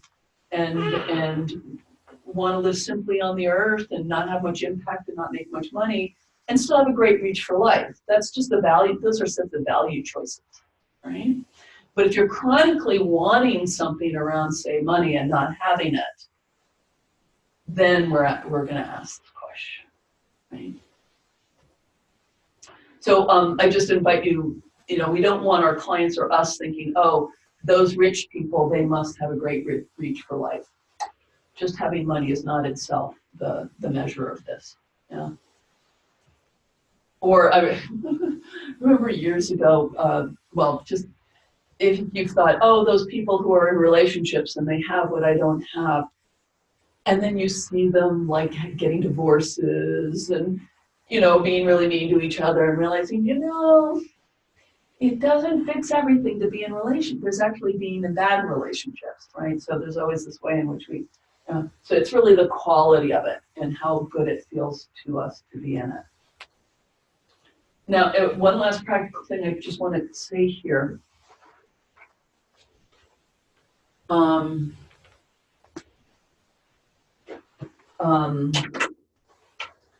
Again, I was saying Dan Booth Cohen. This is just a really practical one of many practical impacts. I've been saying reach for parents/ancestors. And at the level of biology, it's parent, it's caregiver, right? But at the level of the systemics, it's the whole lineage. Because when we say something like, until you reach for your parents, you can't have what you want, we're going to freak people out. That's a terrible thing to say, right? We don't want to imply that in any kind of way. Even though there's some version of that we would stand by. The /ancestors is really, really useful and helpful in this regard. So we have you, we have parents, we have grandparents, and then we've got ancestors coming back, okay? This goes back to what I was saying before about personal trauma. By and large, these are the people you have memories of. These are the people you went through childhood with, right? By and large, and there are exceptions to this, and there's gray areas and all, but these people are the people that you may not have met, or you just heard about, or you don't have as much of an experience of as your own parents. As I said, this material tends to be less triggering than the stories around you and your parents, just generally speaking. There are two lines of thought about this in Constellation. I will just share Mark Wolin. He's very clear about this, and I really disagree with him on this, but I want to acknowledge it. And his book is actually good in many ways. He says, until you resolve the bond with the mother, nothing else will work. And so that's really 90% of what he does with people. And he's got a format for how he does that. Dan Booth Cohen says, so basically his notion is that you work this way.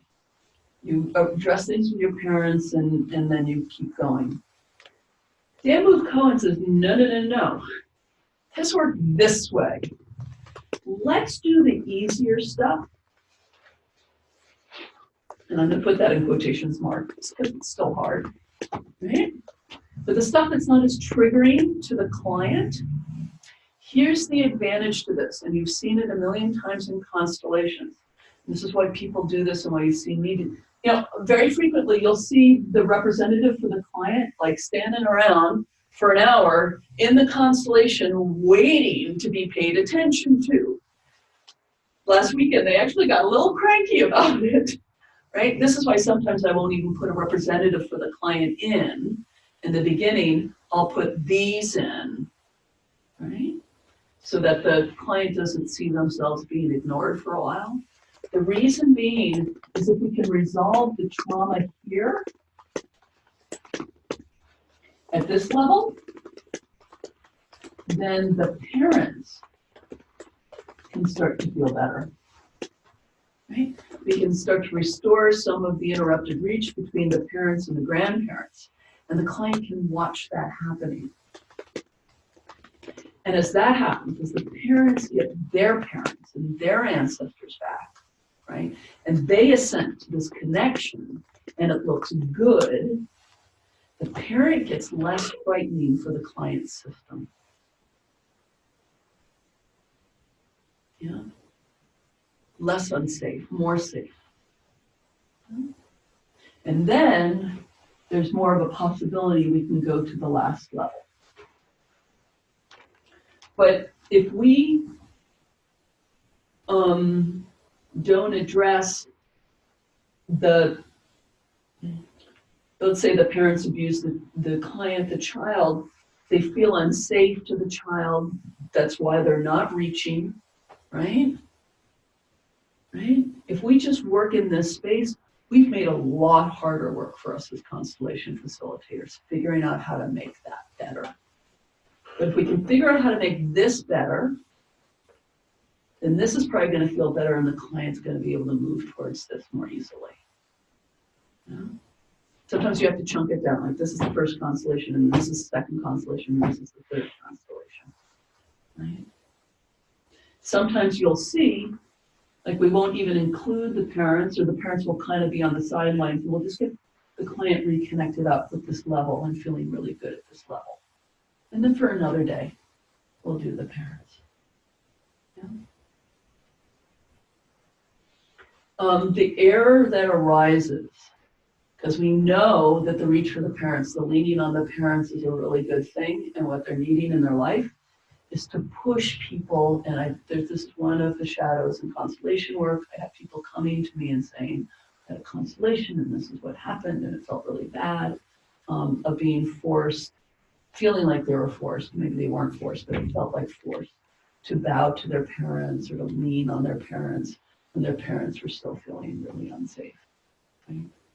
And that really doesn't feel good, because now not only do they have all the childhood stuff, but they've got the facilitator coming along and saying, now you're supposed to lean against your parents. Right? And that feels really bad.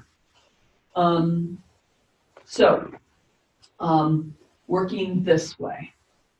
Generally, now there's so many exceptions to this. There was a teacher I really liked in Germany. Really loved her work. She's got a nice book, Mariana Frank. Rich, like that for a German name. And she did the simplest, most beautiful constellation between just a client and her parents, like so pared down, but she was so gentle and so slow. And at one point, the client, I think I mentioned this before, because she's very experienced and she'd done a lot of this work, and she knew she was supposed to move closer to the parents. So she was representing herself, and she moved closer, I think, to her father or something like that. And Mariana, who was sitting on the side, in her sweet motherly way, said, "Are you making yourself do that?" And the client went, "Yeah, like, isn't that what I'm supposed to do?" And she said, "No forcing, never any forcing. Would you take a step or two back?" And the client like went, "Permission to be a little distant?" And she said, "When you want to move closer to your father, you will." Oh. And then even that actually probably allows her to move closer to her father without it actually being a force of herself, which is what she was doing. Out of some sense of trying to be a compliant client, or she herself was a very advanced facilitator herself. And this is what you do. You end up going closer to the parents, right? Yeah. So there are all kinds of exceptions to this, and I've had some really nice constellations of late with the clients and the parents, because that's where the core thing is. But you're always kind of watching when you put up representatives. How is it going? What's the quality of the interactions? Is there movement going on here? Is there something available? Yeah. And like for me, my mother's been represented easily 20 times in constellations. And every time she shows up with a slightly different, because the representative is different, and the issue I'm posing is different, and the field is different. So sometimes my mother shows up as really crazy and my body gets really unsafe. And other times she shows up as really congruently mothering and I can move closer. And it's kind of contextual. So you're going to watch and see what's possible. And really be calibrating your client. Because if we force or push these things, yeah, then we are in the space of, I'm not really fond of the phrase re-traumatizing, but putting people in a space where now they're going to need recovery rather than, yeah.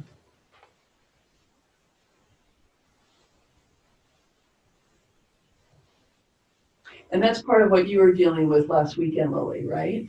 There was like, something felt really unsafe and it didn't feel ready and it wasn't sort of getting acknowledged and seen real well, yeah? And so we just really want to be calibrating that with each other, yeah? Because, I mean, this is the deal.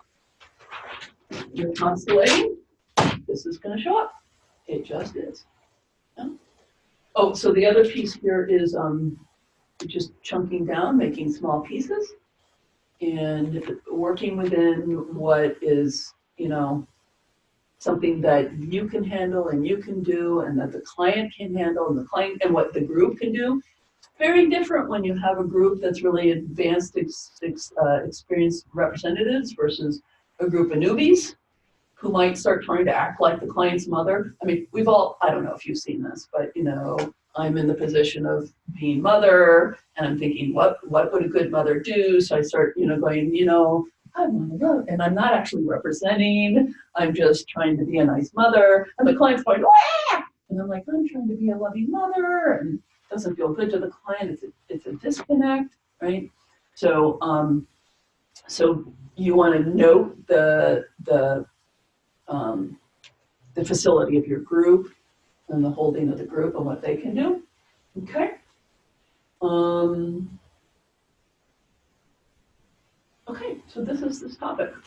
I'm going to talk more about the practical matters tomorrow. But let me pause and just ask how you're all doing. Any questions? Usually what happens when we start talking about this material is our own stuff starts to come up. So I just really want to acknowledge if your own neurology is a little lit up. Just really want to acknowledge that. How are people doing? Any questions? What are you noticing about this topic? Because everybody in this room has trauma. Just sort of be acknowledged about that, both personal and ancestral. Yeah. Popped into my mind when you were talking about the representing a minute ago is You keep talking. I'm just going to move the webcam.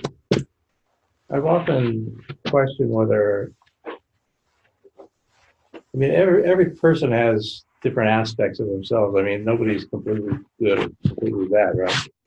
And how do you know which aspect of that might be coming through your representation? Because more than once I've kind of felt like, you know, good feelings towards somebody only to find out I'm representing somebody who was not good in their life. Right.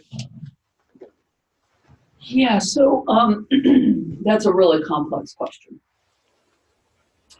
That's like an advanced level constellation facilitator question, right? There's so many things that could be going on, you know, when you're representing and you're feeling congruently benevolent, particularly towards the client who may be your child, right? And then a key part of the story is some violation that this one had. And the answer, of course, is that it depends, right? One possibility, however, remember from early on that belonging makes us feel innocent and not belonging makes us feel guilty. So the things that the child of thieves who steals does not feel guilty. They do it with what's called in this work a good conscience. So conscience by itself is not a great marker of whether someone did wrong or not in some objective sense. People can have a bad conscience about doing something quote unquote wrong. One of the things that Bert Hellinger, this is a sort of core development of the work, was in Germany following World War II and finding in the representations of these SS officers who did terrible things that they had a clean conscience. Right? They were in good conscience, given their belonging system. Yeah? So it is possible, so there's that. Then there's also sort of compensation, and you've seen me do this. I've fed you in a role at times a sentence like, I am certain I did nothing wrong. I'm certain I did nothing wrong, which probably means I did something wrong. Which probably means I did something wrong. You know, and it's just the sort of the putting of those two together, you know, it gets shown as a compensation for feeling guilty, right? So that's another version of it. And there are times when what wants to come through is genuinely some benevolence from a parent that the client has not been in touch with. They are showing up as a resource. Yeah, I mean, sometimes we do bad things for good reasons. Well, I mean, a twisted kind of. yeah, we are always we never do anything other than bad things for good reasons. That's one of the theories we're functioning under here, which is that there's always an intended positive, even in the most twisted of circumstances. Bert Hellinger is really strong on this, and this is something I've been thinking about a lot lately. Off camera. Which is, I can't summarize this up in a thing on the board, but everybody who does something wrong or going through life is, in a sense, one way to look at it, is doing it because they're entangled with something else. Right? Having said that, Bert Hellinger says, we still do not take away from them the responsibility or the consequences for their actions. Yeah? Okay. So in Love's Hidden Symmetry, the example is always incest. A father who incests his daughter is usually entangled with something else. That's why he's doing this terrible thing, because it's not a natural thing to do for humans.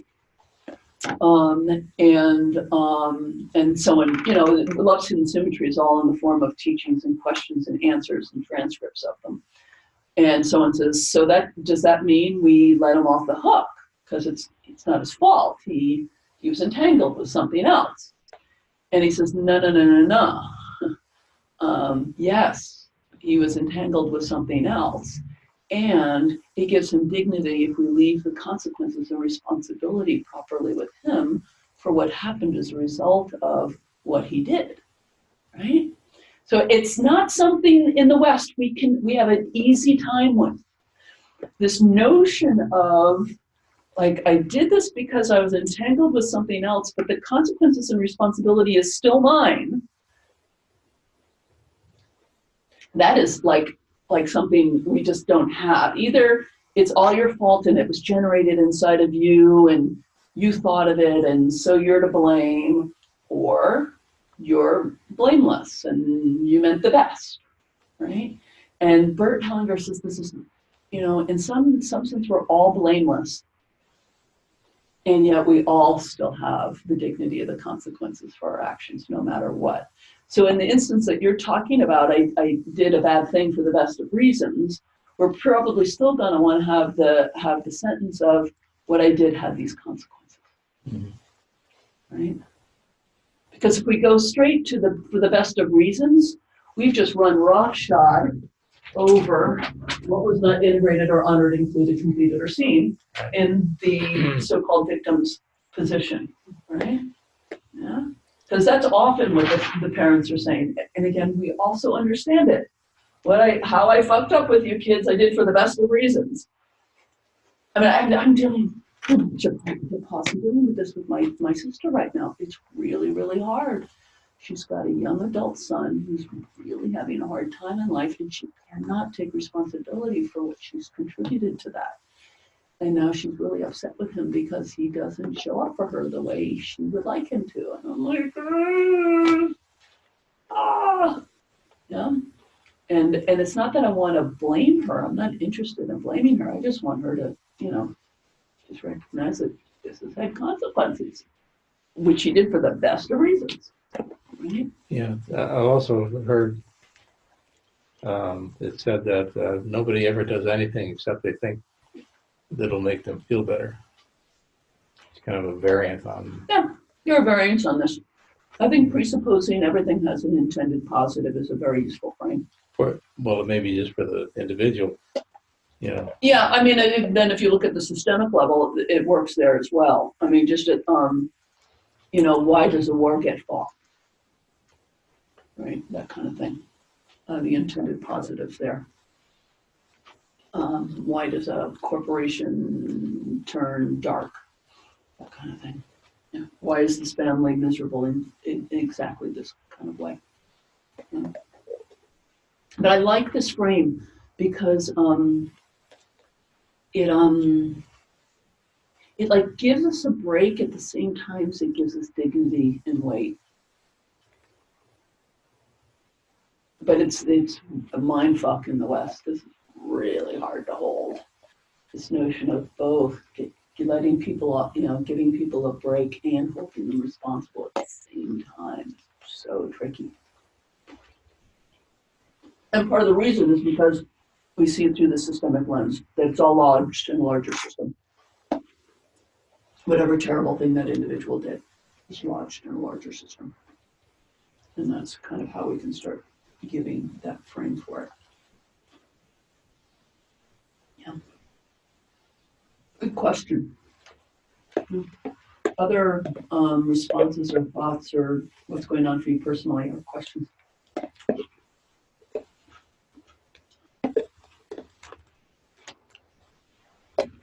Do people just like go through their life like not looking at their trauma, and how do you like leave those people alone or something? If people like really don't, because I feel like the more I look at trauma, the more I'm just like, oh no, like when I look at other people not like very clearly not dealing with it, is there like any problem with people not doing that?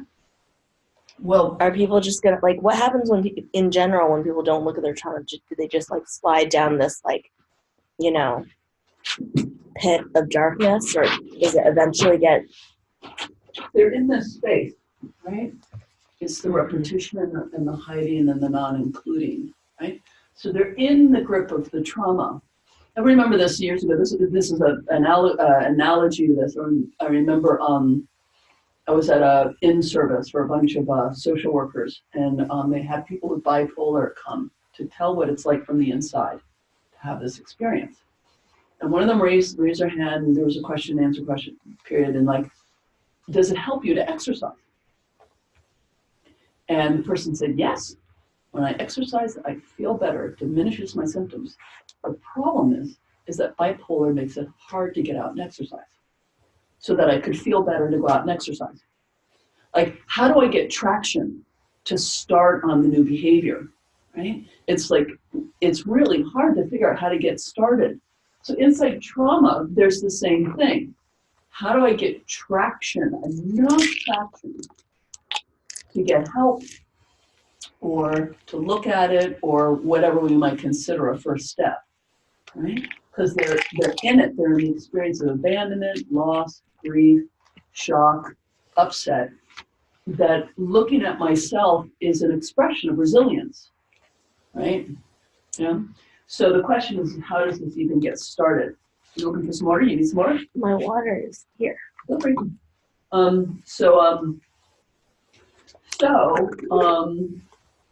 The issue is not how do you start looking at your own trauma, but how do we create a community where we can look at our trauma? Because we come back to the unaccompanied part. By yourself, it's pretty much impossible. It's pretty much impossible. And that's part of the problem. Trauma often isolates people. So here we're back in that circle, right? That vicious circle. Yeah. But we find when Native Americans can start gathering together in community to acknowledge what happened to them and why their children are having such a hard time, something can kind of happen as opposed to the individual who's just suffering madly, right? I'm always really, really heartened by, and I always pull out stories when I read them online of when a community starts acknowledging some deep wound at the community level.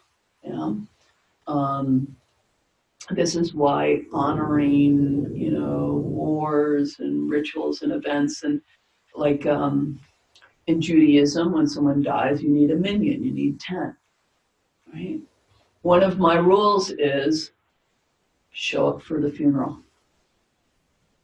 Your friends have a loss in their life, it's not even your loss, show up for the funeral. It's one of the ways we contribute to a community that just is doing this together. So that's sort of the general answer is it's us rather than an individual. It's going to show up in your life somehow. I mean, I'm sorry? the effect of it has to show up in your life somehow. You don't just sit down and say, I think I'll work on something. Right. Dig out some kind of trauma. Yeah, I mean, I'm depressed and I go see a therapist and then you start talking about the trauma that caused the depression. Yeah. Now, this is a different question when you're talking about loved ones, right? Or people in your workplace, perhaps. There's a point where, it's just not. I mean, we're all suffering as a result of poor Donald Trump's childhood trauma, right? We all are.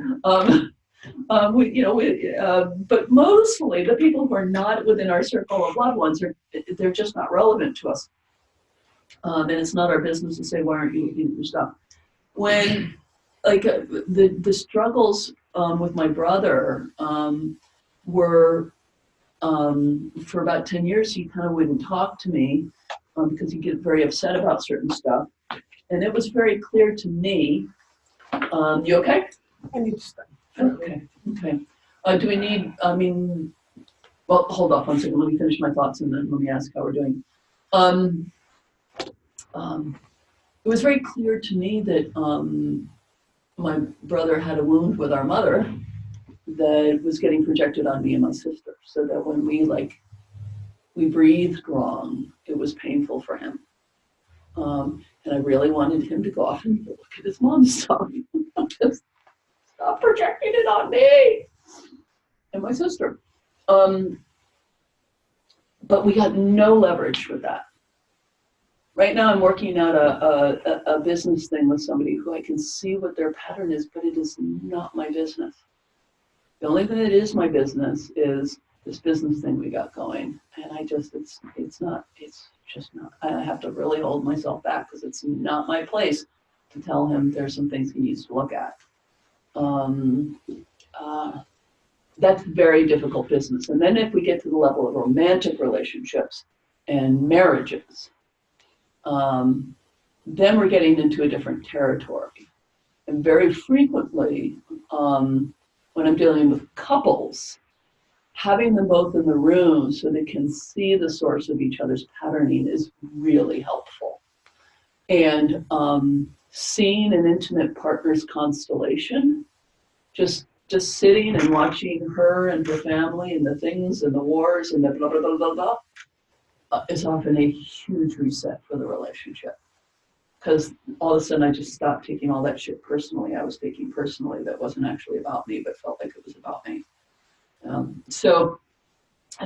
But again, we can't compel. We can't make our intimate partners look at their stuff. We can't. We got very little leverage. Michelle Obama's book has been out and it's been really big lately. And she's been talking about going into counseling with Barack. And she said, you know, I got a big wake up call when I realized it's not his job to make me happy. I can tell him he needs to come home for dinner with the family every night. But he's not, I have no right to tell him you're making me unhappy. Like, my happiness is my deal. I want you to come home for dinner every night to be with the family. And they worked that out because now it wasn't about, it was just about something that she needed and he could respond. Oh, that's wild. So, you know, in intimate relationships, how do we find the right level of engagement and connection and separation and what is sort of not ours, and that's always tricky business. One thing I should just say in here that I have not said, but healthy individuation.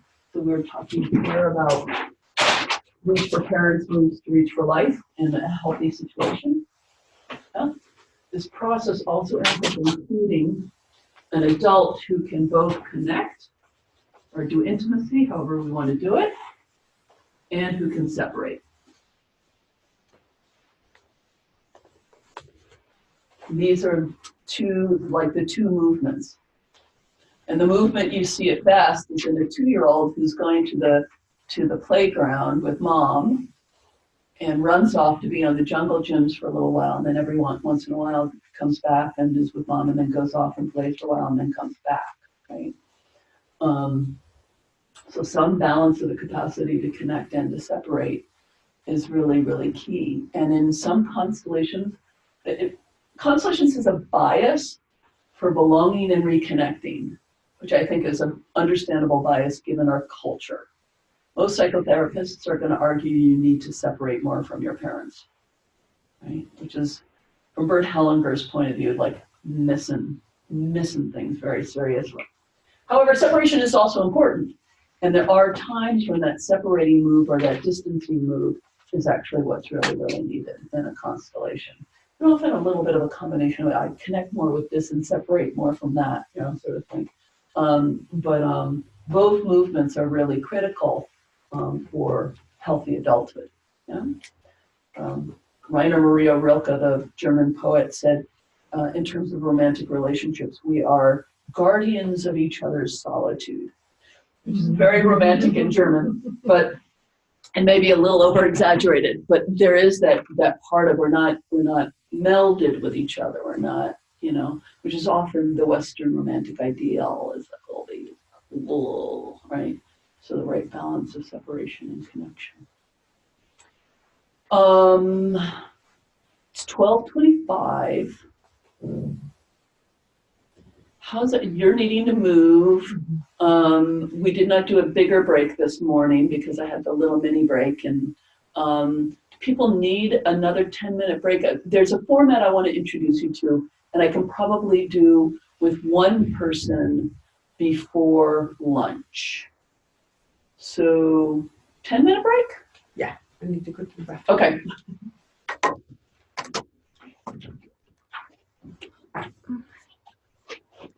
Just thinking of another format.